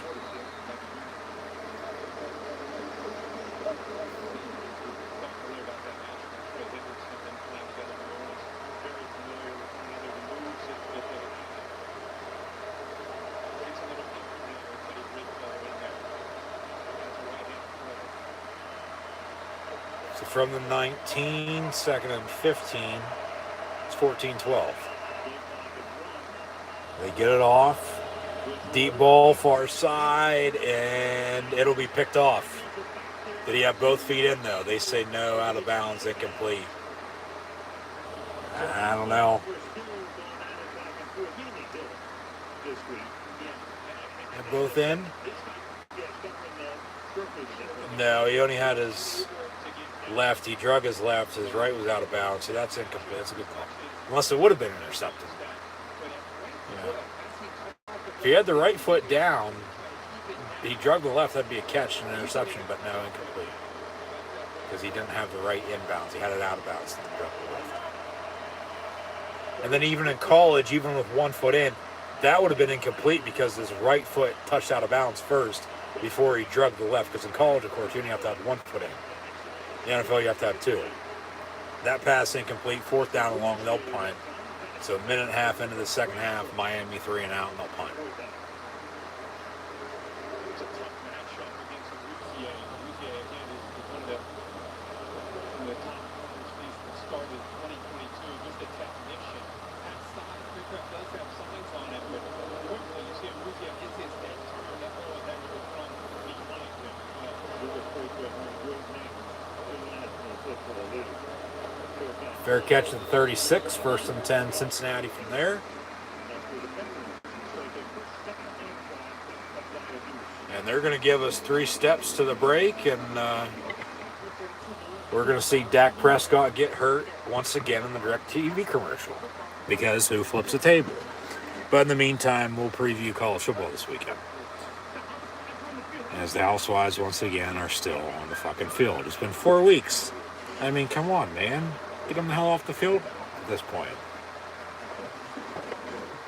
Who flips a table? Wait for college football schedule to load. Like I said, there's 2 games on right now. South Carolina is up 43-10 over South Carolina State in a game that was moved up from Saturday. And then Utah State and BYU are tied at 17 at halftime. That's interesting. Got 5 games tomorrow. Tulane and Houston kick it off at 7 o'clock, followed by University of Texas San Antonio and Middle Tennessee State coming off their upset road win at Miami last week against the Canes. Low-key under the radar Friday night kick from the mountains of Boise, Idaho. We got the Aztecs of San Diego State coming up from the 619 to take out the Broncos of Boise State, San Diego State, Boise State from the potato blue turf. New Mexico and UNLV tomorrow night as well, but Pac-12 after dark on a Friday night. You got the Washington Huskies and UCLA Bruins from the Rose Bowl. On Saturday at noon, you'll have Michigan and Iowa, Kentucky Ole Miss in a top 15 showdown, Oklahoma at TCU, Purdue at Minnesota, Texas Tech, Kansas State, Georgia State, Army. Illinois will be at Wisconsin, so Brett Bielema will be returning to Camp Randall for the first time since he left the Badgers for Arkansas, and then, of course, a few years in the NFL as an assistant before he got the Illini job at the end of 2020. Louisville, Boston College, Navy Air Force, Temple at Memphis, Texas State at James Madison, Oregon State, Utah, low-key good game Saturday afternoon. You got UMass and Eastern Michigan along with Northern Illinois, Ball State. South Florida, the Bulls were supposed to host East Carolina at home from Raymond James Stadium in Tampa Saturday afternoon. Of course, Sunday football still going to take place there with the Chiefs and Bucks, but that East Carolina South Florida game has now been moved from Tampa to Boca, and we play at Florida Atlantic Saturday afternoon. And then next commercial break, we'll get into everything else beginning at 3:30 with Northwestern, Penn State, Alabama, Arkansas, Rutgers, Ohio State, Oklahoma State, Baylor, Wake Forest, Florida State, Iowa State, Kansas should be a good game. Michigan State, Maryland, got Virginia Tech, North Carolina as well. So, yeah, like I said, we'll get into all those coming up shortly. Cincinnati with a first down. 2-point, 14-12 lead here, early third quarter. News of the night, though, of course, is Tua is injured and taken to the hospital. Head and neck injury. Hopefully it's okay.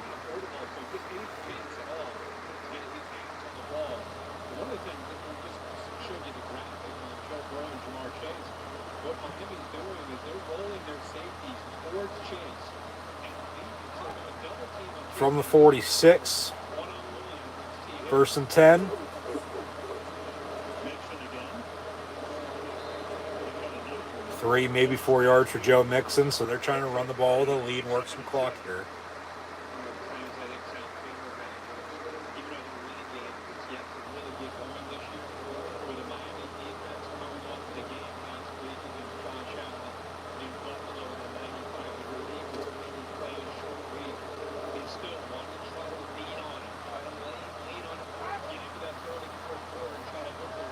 So from midfield, 2nd and 6.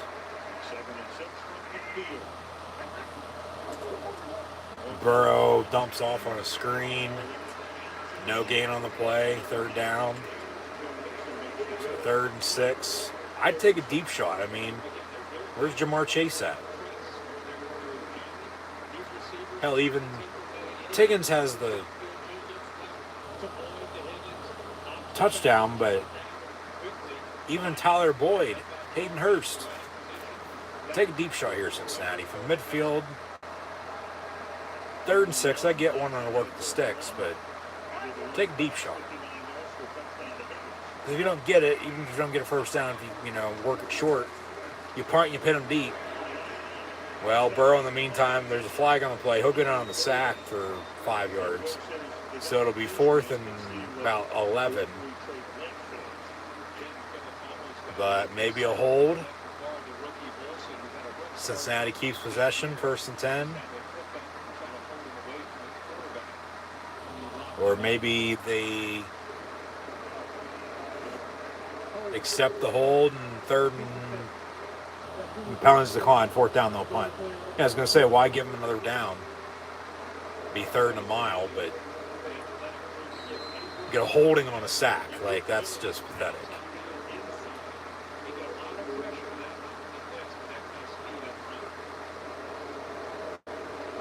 So 4th and a mile, they'll punt.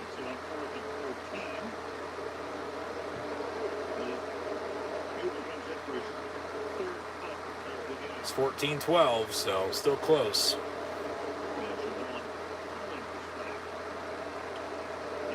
They're working some clock off the play clock before they snap it here.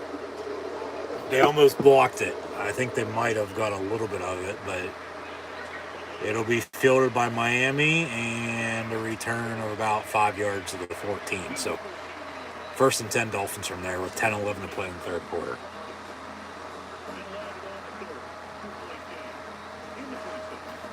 As mentioned, college football Saturday at 3:30. We'll have Alabama, Arkansas on CBS. Rutgers, Ohio State on the Big Ten Network. Oklahoma State, Baylor on Fox. Wake Forest, Florida State on ABC. Iowa State, Kansas on ESPN2. Fresno State at UConn on the CBS Sports Network. Michigan State, Maryland on FS1. And on the ACC network, it'll be Virginia Tech, North Carolina. But I will have live watch-along reactions live here on YouTube at 3:30 on ESPN, as Penn State's a 25-point home favorite once again, as they host Northwestern Wildcats. A little more on that game Saturdays, to be sure to tune in. Also Saturday, Central Michigan, Toledo, Bowling Green, Akron, Miami, Ohio, Buffalo, Ohio at Kent State, the Citadel, App State, Gardner-Webb, Marshall, Texas A&M, Mississippi State, Florida Atlantic will be at North Texas. That is how the East Carolina, South Florida game is being played in Boca. Unless they might have had to have moved it to the next day, let alone, canceled it in general. Also on Saturday, though, Wagner will be at Syracuse, South Alabama, and Louisiana Lafayette, coming off of the loss. Cal, Washington State. Liberty will play at Old Dominion, New Hampshire, Western Michigan. UTEP at Charlotte, Georgia, Southern Coast Carolina. From the Plains, Saturday night, LSU at Auburn. Cincinnati is at Tulsa. Louisiana, Monroe, Arkansas State, Troy, Western Kentucky. Georgia, Mizzou. NC State will be at Clemson. on Saturday night at 7:30 on ABC from Death Valley. Game day will be in town as well. Weather could be a factor now with the storm. West Virginia, Texas, along with Indiana, Nebraska, Virginia, Duke, San Jose State at Wyoming, UAB, Rice, Georgia Tech, Pitt, got FIU and New Mexico State. Colorado will play at Arizona. Arizona State, USC, Stanford at Oregon, 11 o'clock Saturday night from Eugene. And then 2 games moved from Saturday to Sunday will be Eastern Washington and Florida and SMU, UCF. So that's college football for this week. And be sure to tune in on Saturday for college football live watch long reactions live right here on YouTube. And thanks for tuning in this evening for NFL Thursday Night Football with the Dolphins and Bengals. It's 14-12 Cincinnati. And then also be sure to tune back in on Sunday for NFL live watch long reactions beginning at 1 o'clock with the Jets and Steelers, followed by Sunday Night Football with the Chiefs and Bucks, along with Monday Night Football. On Monday night, it'll be Rams 49ers and WWE Monday Night Raw. Be sure to subscribe, notification bell next to it, as well as stay up to date. 2nd and 5 for Miami from the 19 again. Handoff. No gain on the play. Maybe a yard if they're lucky. Be 3rd and 4.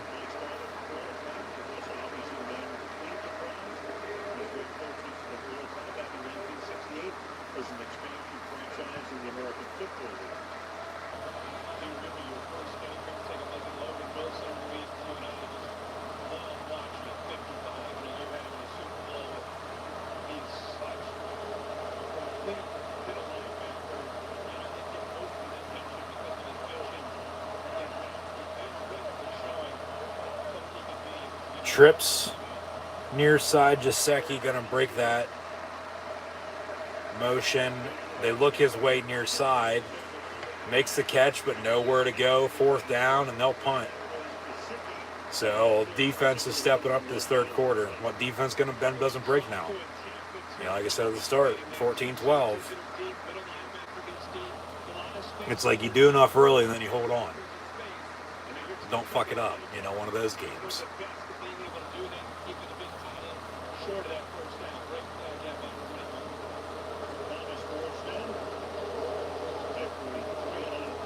Punt up and away. Boom, down to the 12 on the return to Cincinnati. They'll get a good return out past the 30 to the 35. 1st and 10 Bengals from there. 8:01 to play in the 3rd, up to 14-12 your score. And they'll take a 30-second break. Split screen.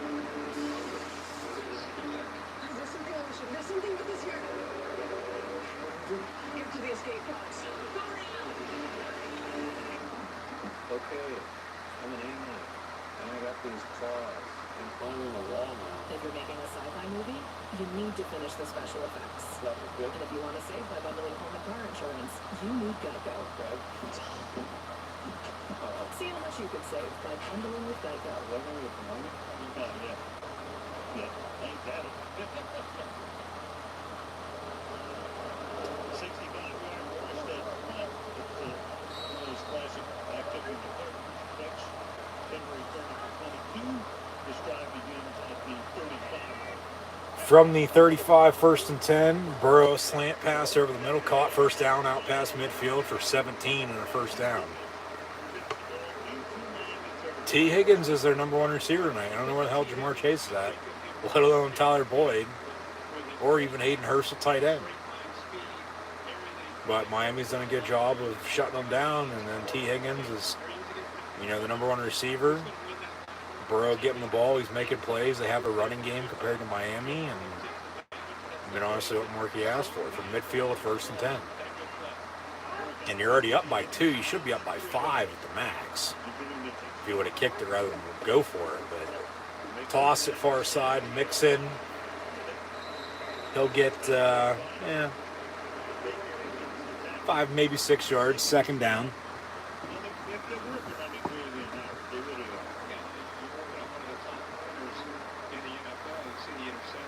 Second and medium here, 2nd and 4 about. Most in the NFL, they're going right at him with that matchup. If you could take Jamar Chase away with double coverage, coverage. That's one of the beauties of having this offense. Now, they're getting the ball to Higgins. The guy who did not call his name is Tyler Boyd on the shot that they I swear to God, I'm fucking bugged. I just literally talked about this a minute ago. 2nd and 6 from 45. 14-12, empty set.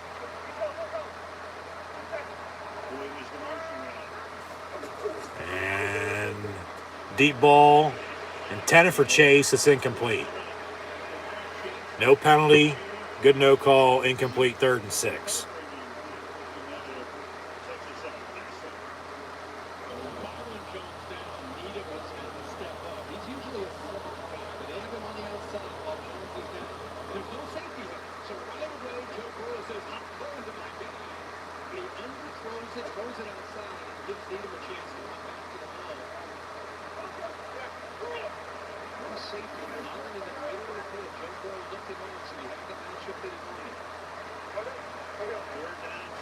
Another empty set on 3rd and 6. Burrow, quick pass on a fade, intended for Evans, incomplete. And they'll punt. So, defensive showdown in the punt contest this 3rd quarter. 14-12 still your score.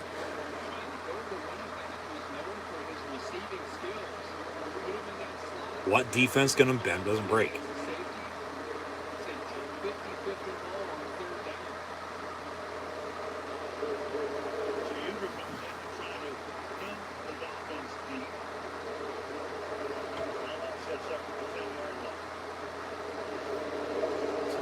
Huber on to punt.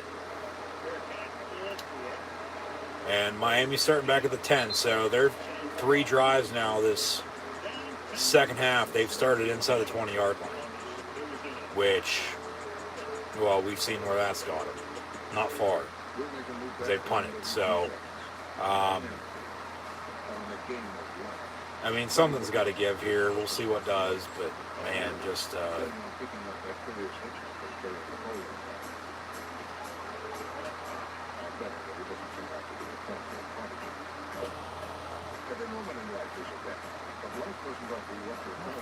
fuck is this? Oh my God. I'm the team mascot. Boy, am I running late. But I got one in my foot and spirit in my fingers. And Miami's right there. They are, but man, just this game could still be going either way. I don't know.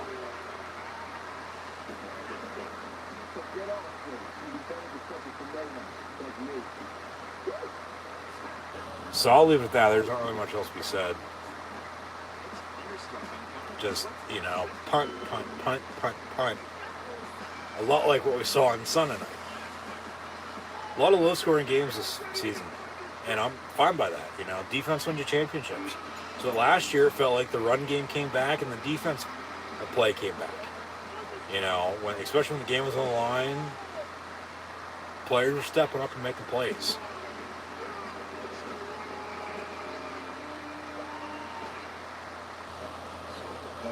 But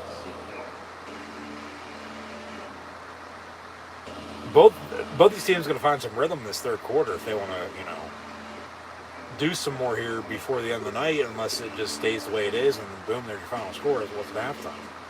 So, yeah, we'll see what happens, but 14-12.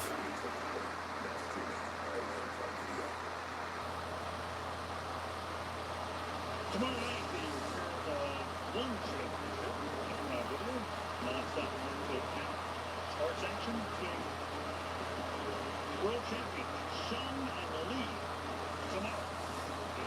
All right. Here in Cincinnati, temperature in the mid-50s right now. As we wind up September and we're trying out tonight. And NFL game of the week. And the Dolphins trying to stay unbeaten. 3-3-0. Cincy come out 1-2. 1st and 10 for Miami from the 10. Hill in motion. Fake the under around the handoff. Mostert. And Mostert gets 5 to the 15. 2nd and 5.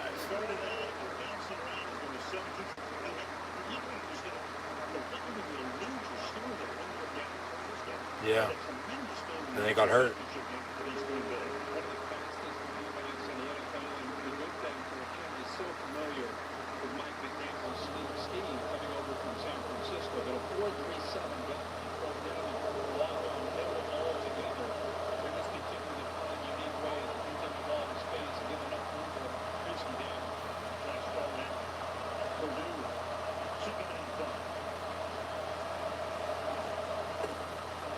Bridgewater pass complete to Sherfield.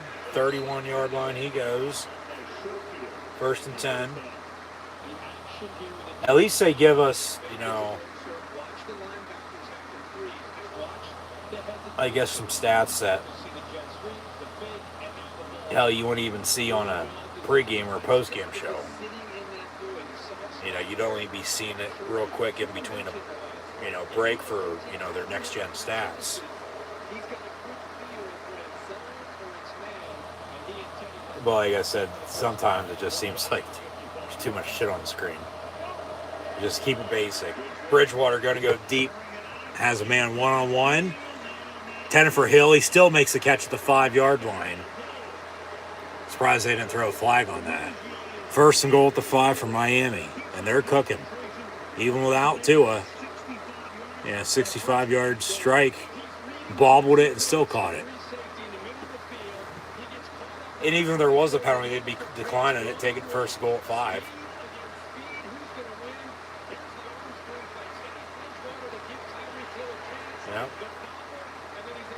Yeah, that's a hold right there. He tipped it to himself and caught it. And then down at the 5, inside the 5 at the 4. They mark him down at the 5, 1st and goal Miami. They'll toss to Mostert, and he'll get down to the 2. 2nd and goal from there for Miami. Knocking on the door, looking to take their first lead of the night. They got to punch it in for 6. No more fucking field goals.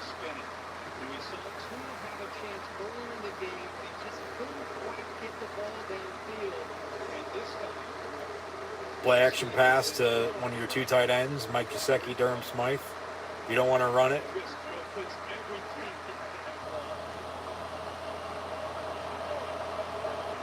Second and goal.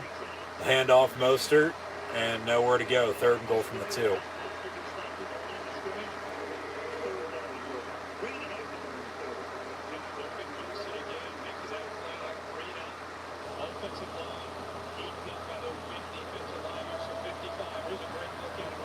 And they give us live stats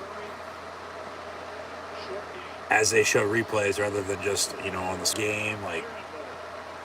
I guess it's all right. I think I'm going to watch it just normal from here on out anyway. Bridgewater looking to throw. Rolls out near side. Pump fakes and then throws incomplete. And 10 for Tyreek Hill. Who would have thought?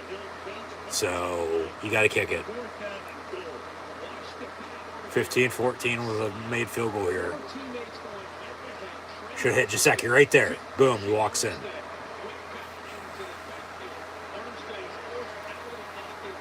He obviously didn't see him and took his good old time and rolled out and then almost got sacked and sacked again and then he threw it away.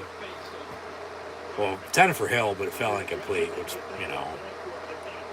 the way that throw was basically a throwaway anyway, but he did only put it where his receiver could get it. 20-yard field goal. Remember, he missed an extra point. Had a field goal blocked as well. This field goal's up and good, though. So 15-14 Miami. They've scored more points with Teddy Bridgewater than they have with Tua tonight. It's 15-14. As it was 14-6.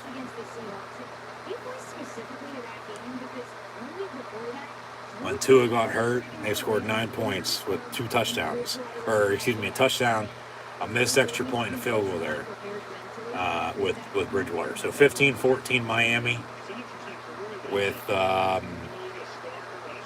2:40 to play in the 3rd quarter.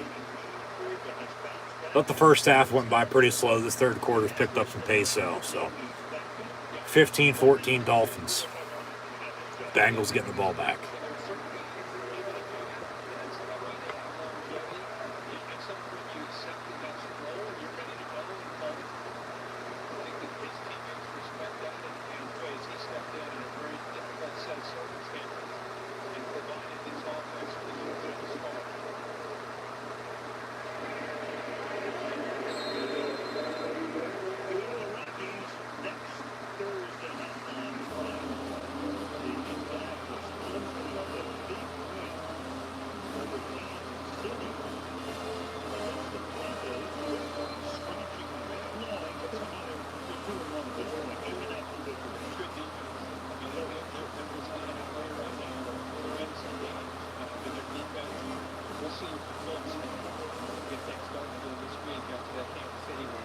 First and 10 from the 25 for Cincinnati. Burrow under center. Boyd in motion. Fake the give to Mixon. Complete to Hurst. Flag on the play. Let's probably come back for a hold after a 15-yard reception to the 40. Holding 10 yards. We play it down. Good God.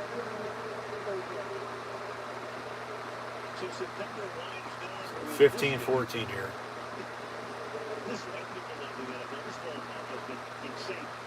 A lot of overreaction though. A lot of good football, but a lot of overreaction. Had a few slow games, low scoring, but old school's old school. Fine by me. So from the 15, first and 20. Burrow, pass complete to Higgins. Gets back to the 25, so they get the penalty yards back. It'll be second and 10. 2 minutes to play in the quarter. And Cincinnati trails for the first time here. Yeah.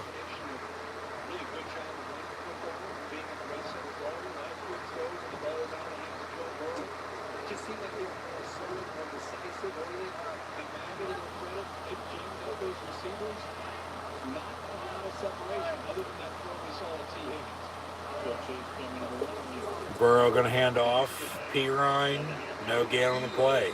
His first carry of the night, nowhere to go, third down. Boos now from the crowd because this offense has been stale.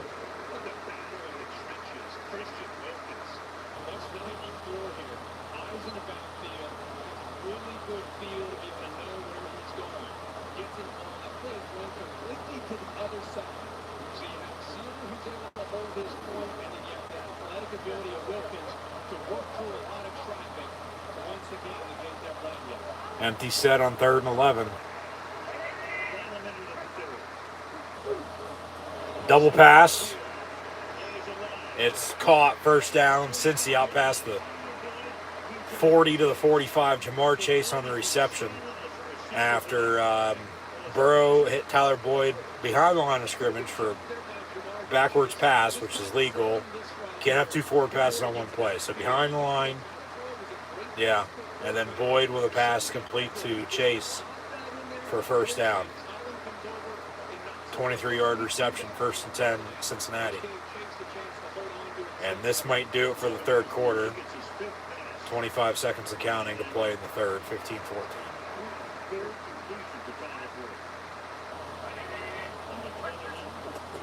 Burrow fakes a give. Slant complete to Boyd.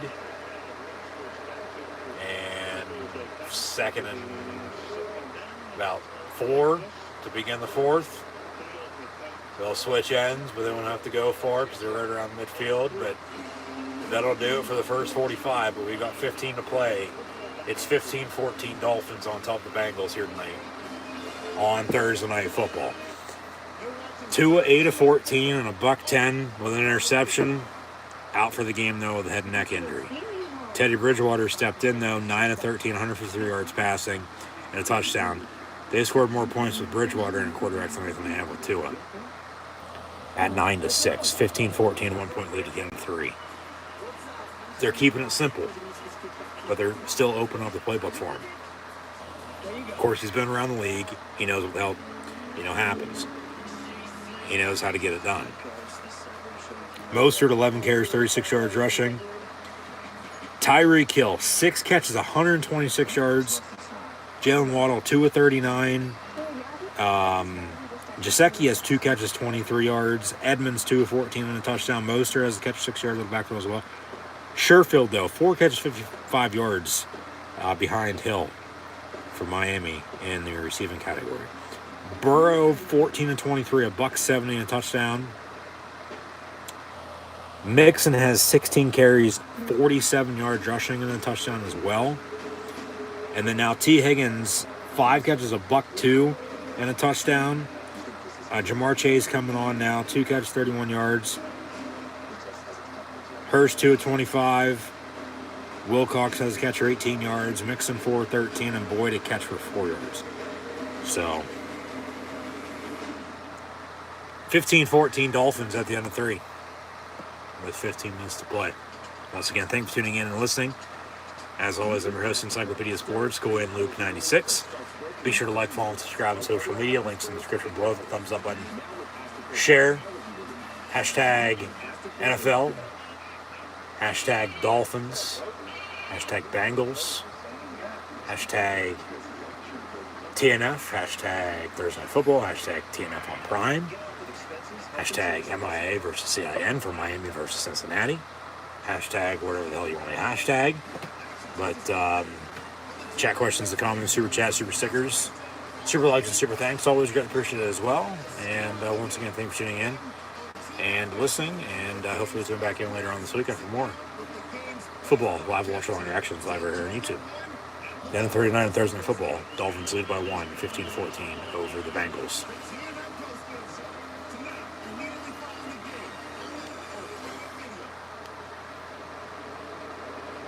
We've been talking about how the Bengals have been going to the power run on. Here's an injury report with a glute and a groin injury. You can see right there, there's your evidence of one of the reasons they were going after him.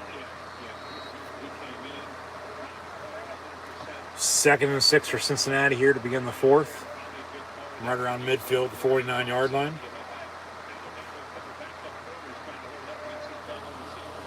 Burrow fakes the give, rolls out. Going to go deep down the middle of the field. Has a man wide open. Tyler Boyd inside the 10, down at the 6. 1st and goal, Cincinnati.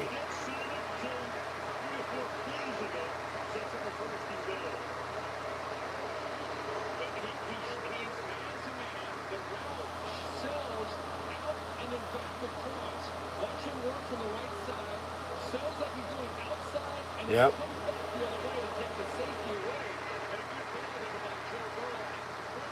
Run it.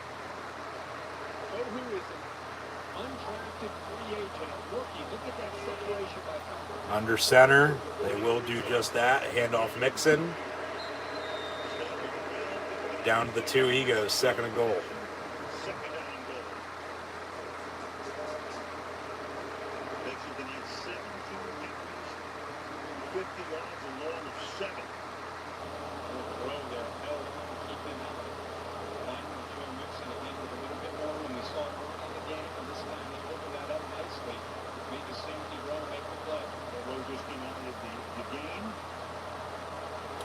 Second and goal, Bengals.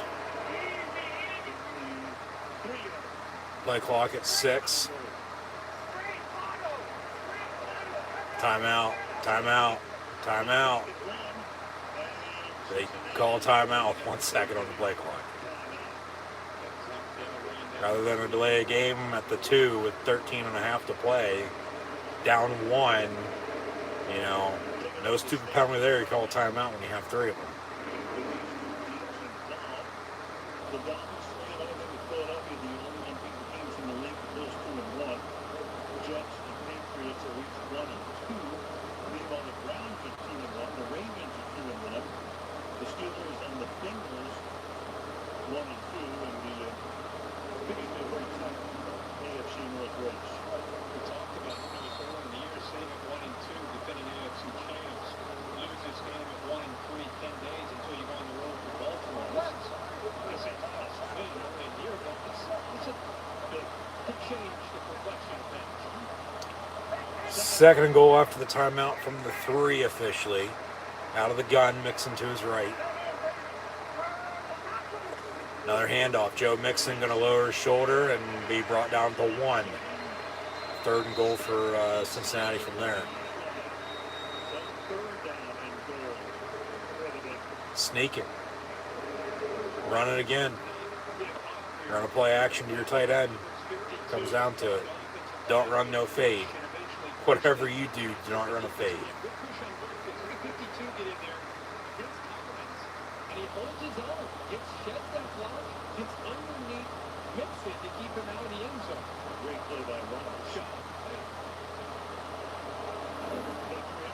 Third and goal from inside the 1. Burrow under center.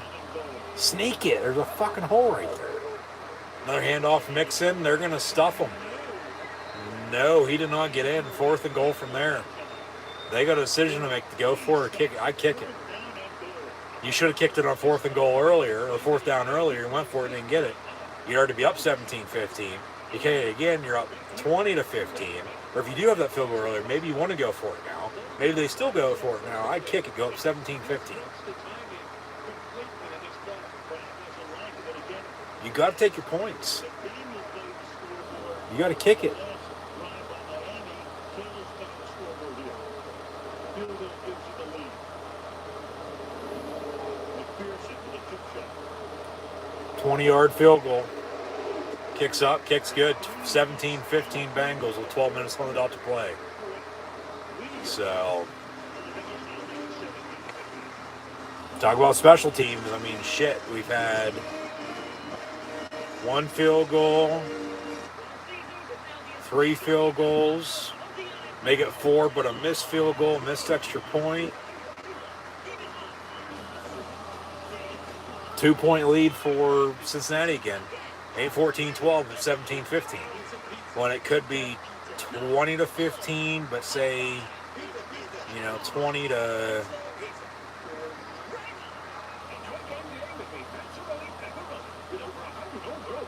17-18, maybe 20-19, maybe even 20 apiece. Depending on situations from earlier.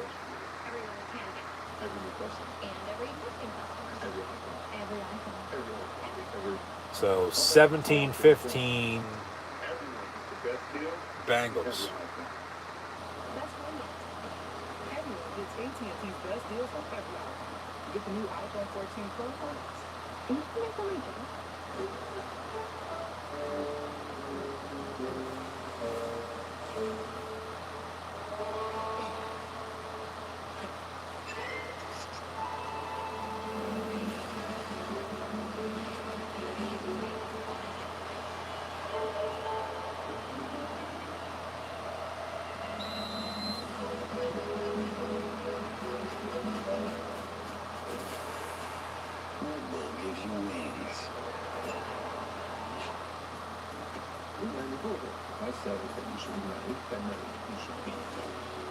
Would I choose to die rather than be forced to marry? Or do you think either option of keeping?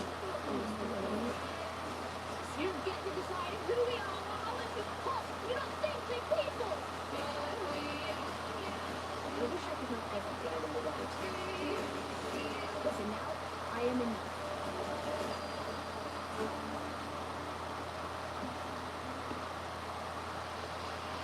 If you join us late, here's what happened to Tua Tagovailoa last week in a display here, which for all the world looked like a concussion, but it passed that critical. It turned out to be his back. And tonight, he gets slammed down at around the 50-yard line, taken down there, put him on the stretcher, took him out. He's at a local hospital. His parents, Maru and Diane, are both there with him.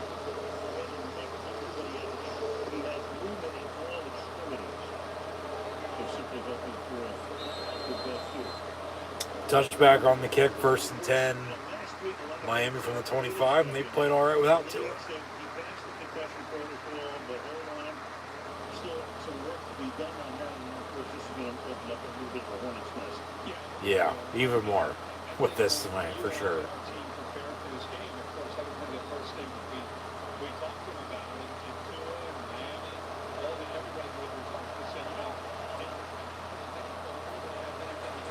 Bridgewater rolls out, pass complete, Tyreek Hill.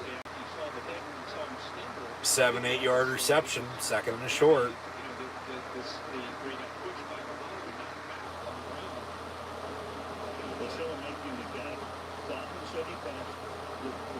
Yeah, they said he passed protocol. Whether he did or not, who knows.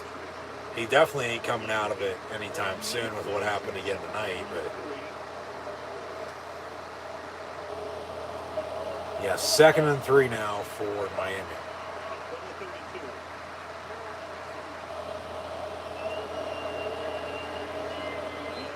Handoff, maybe a 1st down for Edmonds.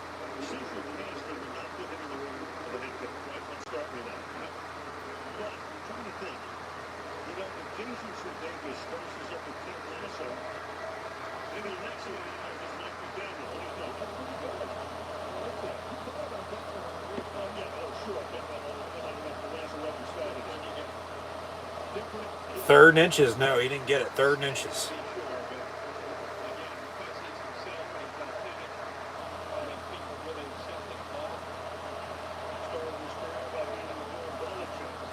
And another handoff, and they're going to stuff him. 4th down, Cincinnati getting the ball back with a 2-point lead. I mean, I don't mind the play call, 3rd and inches, to run it. I mean, anybody would do that. Unless you'd run a play action and beat them deep. But they stuff them, so 4th down, and they'll punt.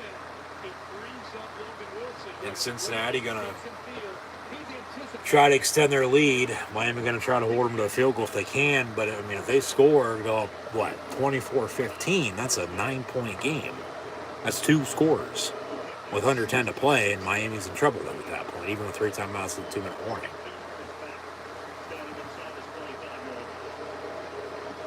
So, honestly, a touchdown for Cincinnati on this drive could end it. Unless, of course, Miami can get it back with, enough time in their timeouts and the 2-minute warning and all that. And, score and get the ball back quick and score again, whether that be a field goal to tie it or a touchdown to win it.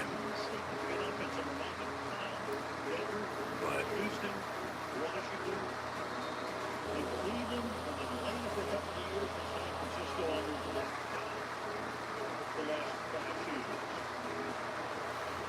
first and 10 for the Bengals from the 28. Burrow under center, Piron in the backfield. Fake the give and dump off to Higgins, who's cutting across. Nowhere to go though. 2nd and 10.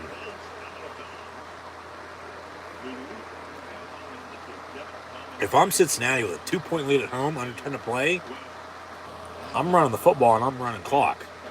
Because if you score, you're probably going to win.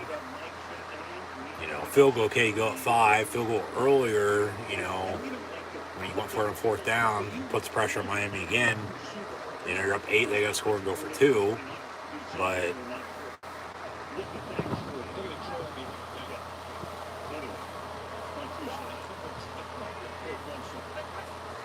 Burrow over the middle, caught, 1st down, Cincy at midfield.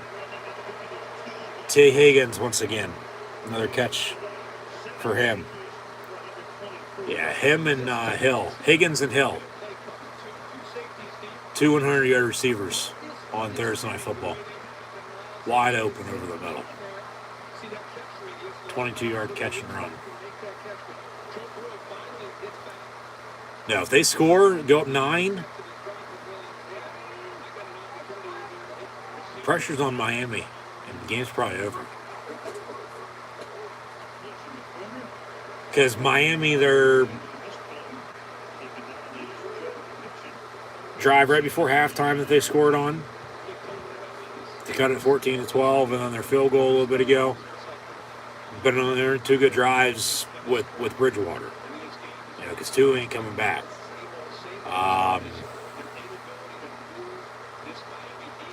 Work clock, run the damn ball. Make sure they don't touch it.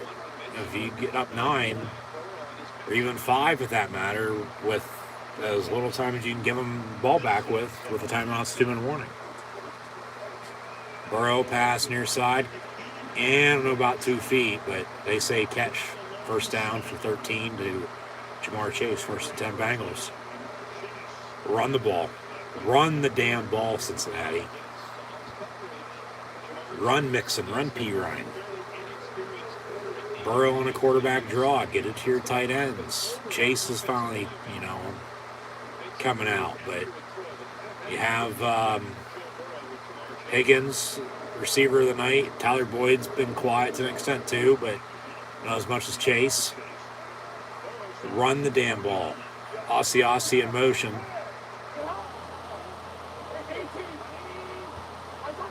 And they will run it. Mixon and cut back and about a yard, maybe 2 if he's lucky enough, 2nd down.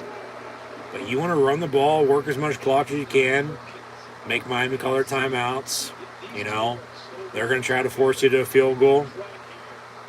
You want to score a touchdown and go up 9. Because if you're up 9 with under 5 to play, even with them having 3 timeouts and, you know, the 2-minute warning, they need 2 scores. They need a touchdown, a field goal, you know, for 10 or 2 touchdowns at 14. That's even if they'd get the ball back a second time. Higgins in motion, out of the eye, fake the run. Burrow, far side, incomplete, intended for Higgins. So you try to go up with one hand. 3rd and 8, 6:20 to play. You run the ball. 3rd and 8, you run the ball, 6:20 to play. Kick field goal if you don't get it.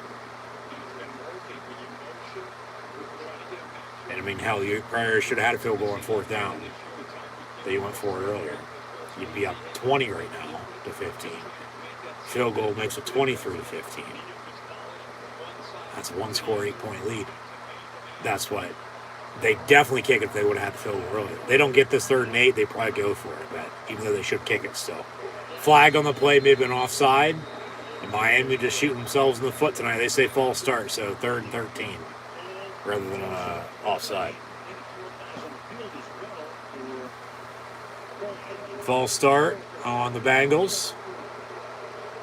5 yards, I'll replay down. Did Miami have 12 on defense too?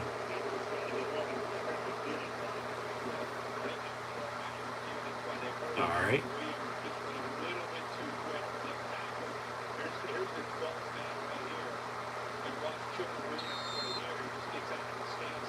Yeah, a little bit, not much. I say false start. So 3rd and 13 for the Bengals, back at the 39, up to 17-15 on the ball. They'll throw it, but over the middle, it's incomplete. Clock stops. See, you run the ball, you work clock. Now you got to punt. You don't even get any yardage out of it. Kick a field goal, you got to fucking punt. Stupid. Just fucking stupid. What the hell are you doing?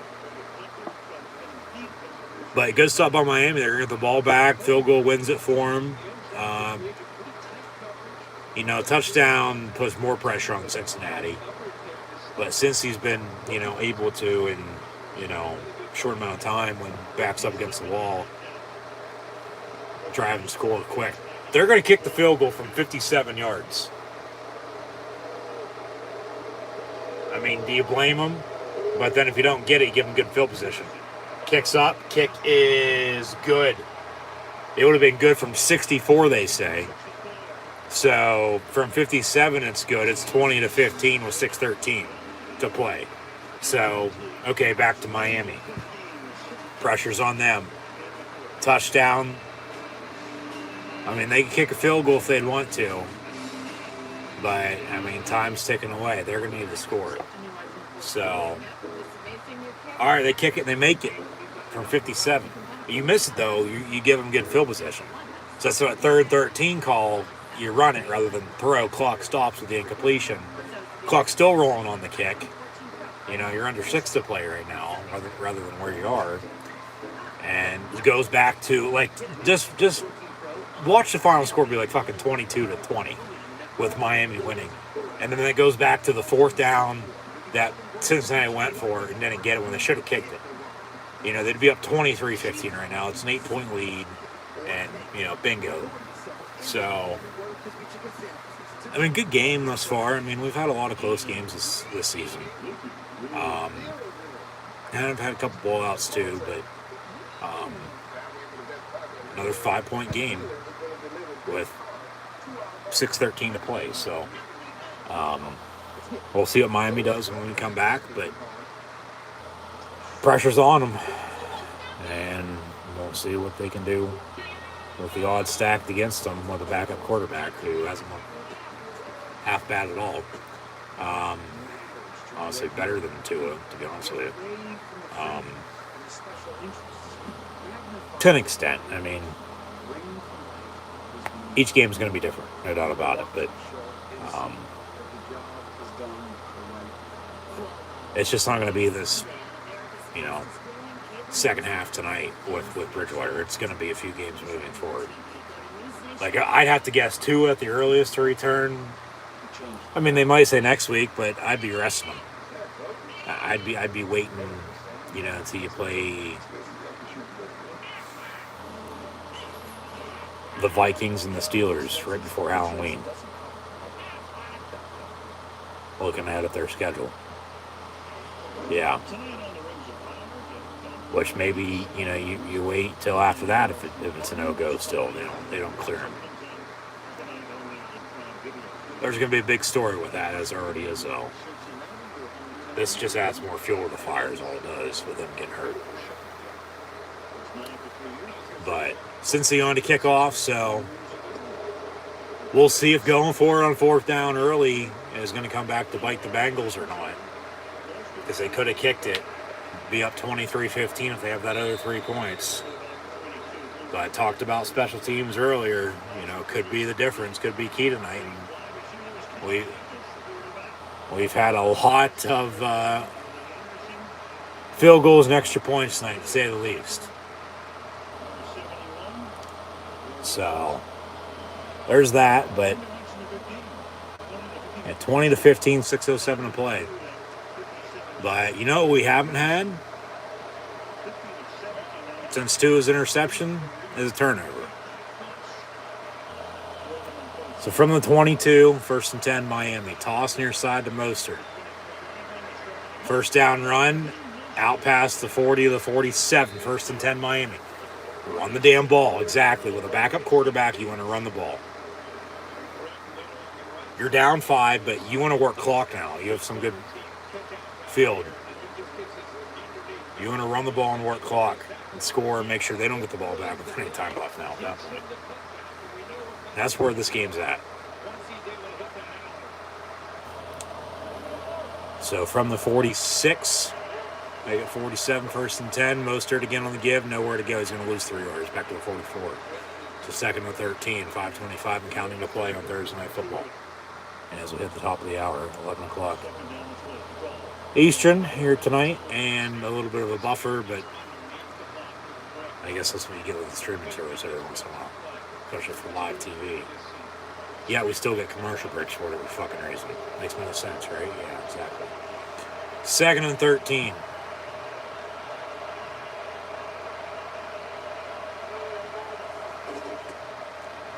Roll out. Bridgewater dumps it off to Hill for 3 yards, make it 4. Be 3rd and 9. Under 5 to play. They're going to have to convert. Because even if they don't get a first down, field goal ain't going to cut it. Be too long. 3rd and 10 officially. Big 3rd down for Miami. Maybe the play of the game right here.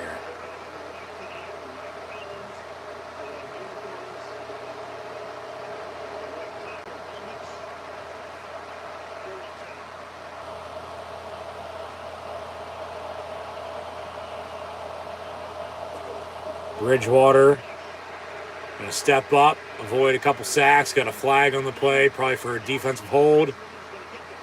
And then he gets 11 yards on the run. 1st down. No late hit.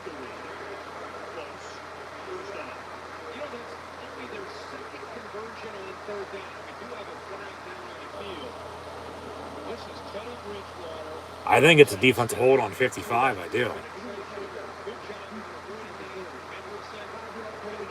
Legal contact on the defense, 5 yards, 1st down. I mean, you got an 11-yard run now, so penalty should be declined. Legal contact, yeah. Yeah, it's declined because you got the 11-yard pickup. You don't want an automatic 1st down and 5 yards. You want to be another 6 yards further, 1st and 10 after 11-yard run. So, yeah, decline the defense penalty. Now, if it would have been after the play, 15 yards, all right, whatever, but 4:42 to play from the 37. 1st and 10, Miami down 5. Out of the eye, and they'll toss to Mostert. Good block by Alec Ingold. And Mostert will get 8-9 yards. Talk about the run game. That Miami's been lacking. But, McDaniel coming from the Shanahan coaching tree and talk about running the football. And still not having one yet this year with a backup quarterback. I'd hope you have one, and they're getting to it. 2nd and 2.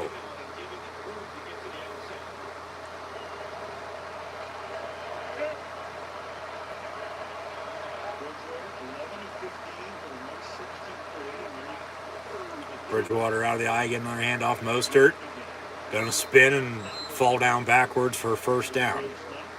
Needed 2, go out 3. 1st and 10, they'll move the sticks. 3:53 and counting to play. And I wonder if he's regretting not kicking it on 4th down when they went for it earlier, because they'd be up 8 right now.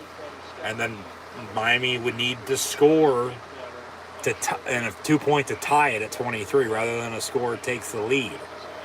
But then maybe Cincinnati, because 15 and 7 is 22, unless they'd go for 2 to make it 23-20. Unless Cincinnati can get in field goal range to win it 23-22 or tied at 23, hell, who knows, we might go to overtime. Bridgewater rolls out, pass incomplete. 2nd and 10 with 3:17 to play. So, or we could say 20-15. But like I said, what we haven't had since 2 is interception, and that's been a turnover. I can just smell one coming for whatever reason.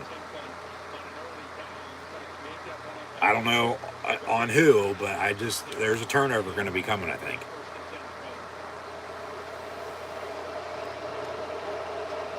Like I said, what defense is going to bend but doesn't break?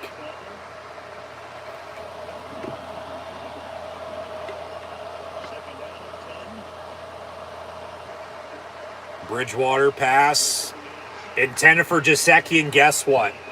Intercepted. And Cincinnati on the return out past midfield to the 45-yard line. I guess I can see the future. Call me fucking Doc Brown or Marty McFly while you're at it. 3:05 to play. And, turnover. What did I say? What did I literally just fucking say? He threw it behind Gesicki, and it's picked off, and then a good return. So now the pressure's on Miami to stop the clock and get the ball back. But all Cincinnati has to do is run the ball with a 5-point lead, make them call their timeouts, make sure they don't touch the ball, if at all, until under 2 minutes, and hopefully, you scored a touchdown to seal it at 27-15, rather than kick it at 23-15 and then they suddenly a touchdown, 2-point to tie. So Higgins in motion from the 45, handoff, Mixon, stiff arm, 3, maybe 4 yards. So 2nd down, timeout Miami. Going to try to stop the clock with as much time left as they possibly can. But yeah, turnovers and special teams, man.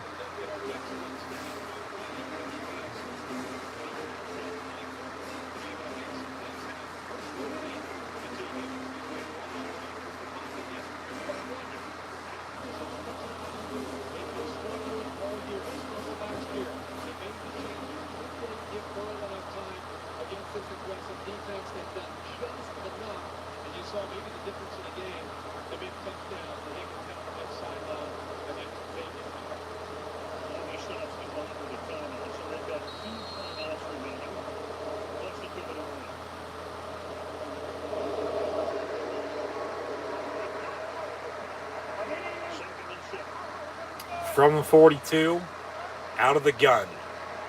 Run a draw. Whatever you do, don't throw it. Run the damn ball. Oh my God, Burrow looking to throw. Chase wide open. 1st and goal at the 6 for Cincinnati. All right. Score a touchdown, game's for sure. If a field goal, Miami still's got a chance, but Miami with their 2 timeouts, what are they going to do now? They just give a big play. And Jamar Chase, a quiet night, but makes a big play when the game's on the line.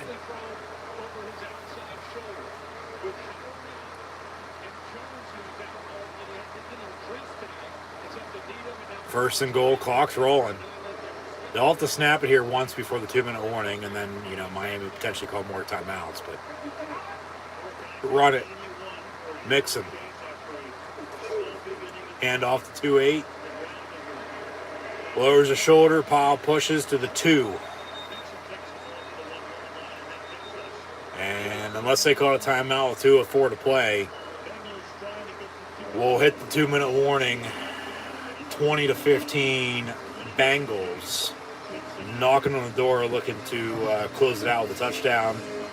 Field goal goes up 8, still gives Miami a chance. They got 2 timeouts, but 2 minutes to play. It is 20-15 Cincinnati.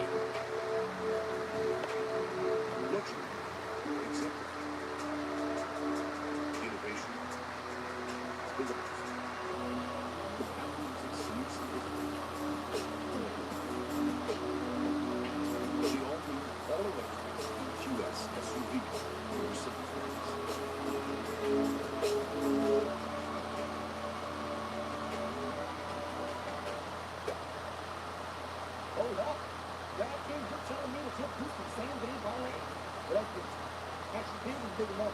Gonna need new work. Jump over me. No, knock him in. Back into Loco. I see him. He does it. Drift stepped up same game parlays. Boost your winnings up to 100% for our biggest payouts ever. Action's so good, why bet NFL? Where else?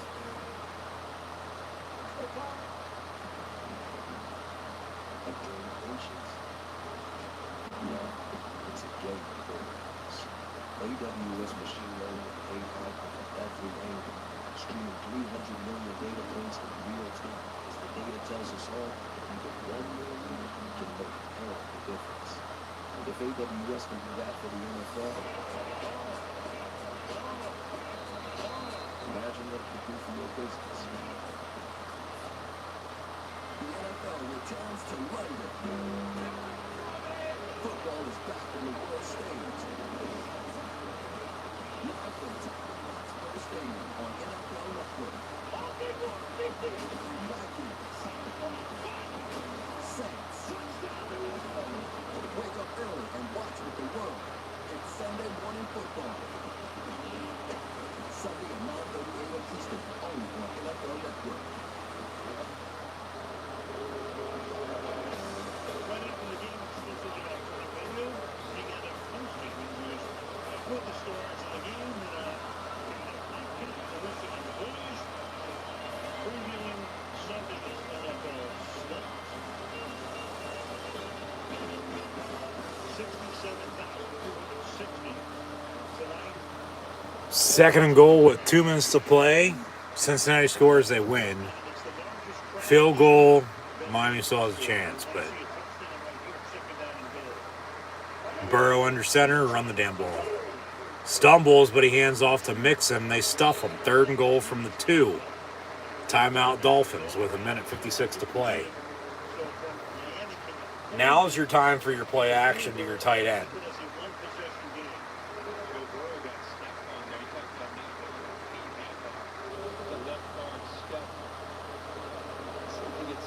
He just got tripped up a little bit, yeah, like I said.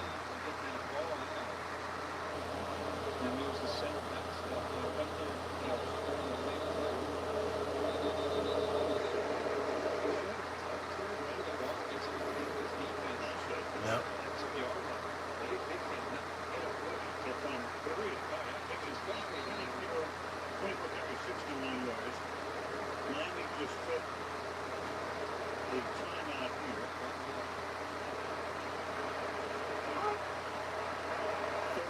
Third and goal from the 2. You got to run it again, though. They fake it. Come back. Hayden Hurst. Touchdown Bengals. So 26-15. Run the play action to your tight end. What'd I say?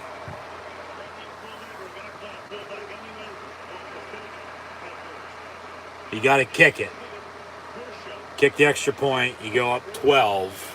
Rather than go for 2 to make it 28-15 and go up 13. I mean, still 2 scores, but at 11, if you'd go for 2 and not get it, or if you kick it and miss it again, like Miami did with the extra point. Minute 52 and a timeout, okay, a lot to ask for, but a touchdown, a 2-point, a field goal would tie it then for Miami. So, yeah, you kick the extra point. And it's up and good, 27-15 Bengals with 1:52 to play. So,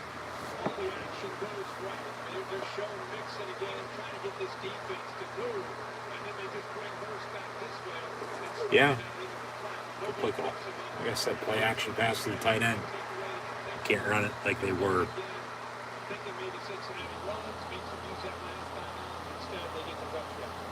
And seals it for the most part.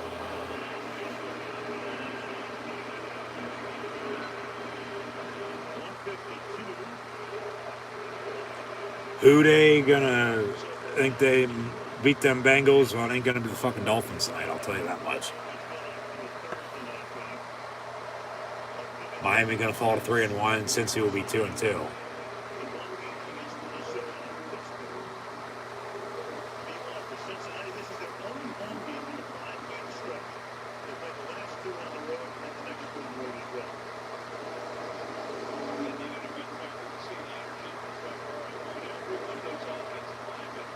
Bengals kick off, touchback. First and 10 Dolphins with a timeout. Minute 52 to play at the 25-yard line, down 12. But this game's over. Next week, first game of week Burrow officially going to be 19 of 30.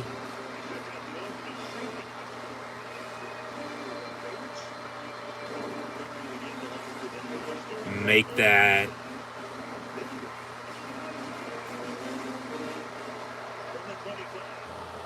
20 of 31 for 287 and 2 touchdowns.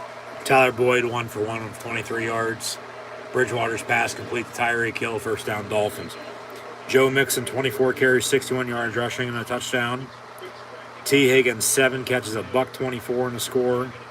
Jamar Chase going to finish with 4 catches, 81 yards. Boyd 2 of 47. Hurst 3 catches, 27 yards and a touchdown. Bridgewater's pass complete. Tyreek Hill again, and he'll get another Dolphin first down out to midfield, first and 10 Miami. Wilcox 1 of 18. Mixon 4 catches, 13 yards. Miami driving, but minute 23 to play in a timeout, first and 10 at midfield. I mean, do you get in a situation where you want to kick it here, keep your timeout, kick the onside kick, and then you need a touchdown?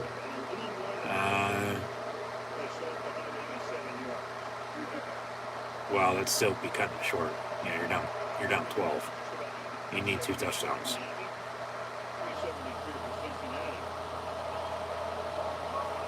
Yeah, that's right. Okay. Bridgewater. Incomplete, 10 for Mostert, 118. Yeah, I was thinking for some reason it was 26-15. Go back to what I was saying a little bit ago. At 11. To kick it, and then you'd have to get the onside kick and score, go for 2 to tie it. But they got scored twice.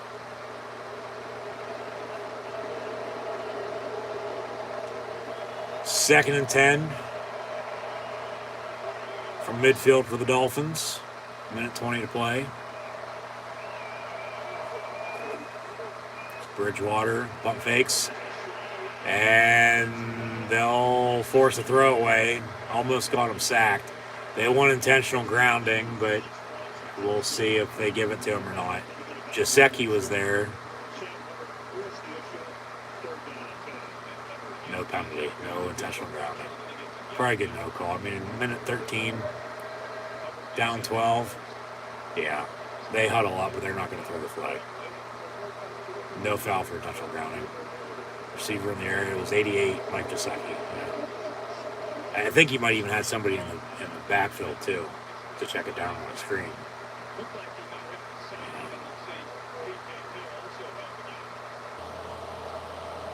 He's wide fucking open, Bridgewater. Give him the fucking ball. Jesus Christ. 3rd and 10 from midfield. Jasecki in the backfield. And a dump off to Mostert. And maybe 6 yards to the 45. You got to go. You only got 1 timeout, under a minute to play. And you got to score 2 touchdowns here. They'll call a timeout. Somebody will. 4th and 4. Timeout Dolphins. Here's your ball game. 4th and 4. They don't convert games over. They convert, okay, play on a little bit, but not much. Game's still going to be over. The Bengals are going to win it.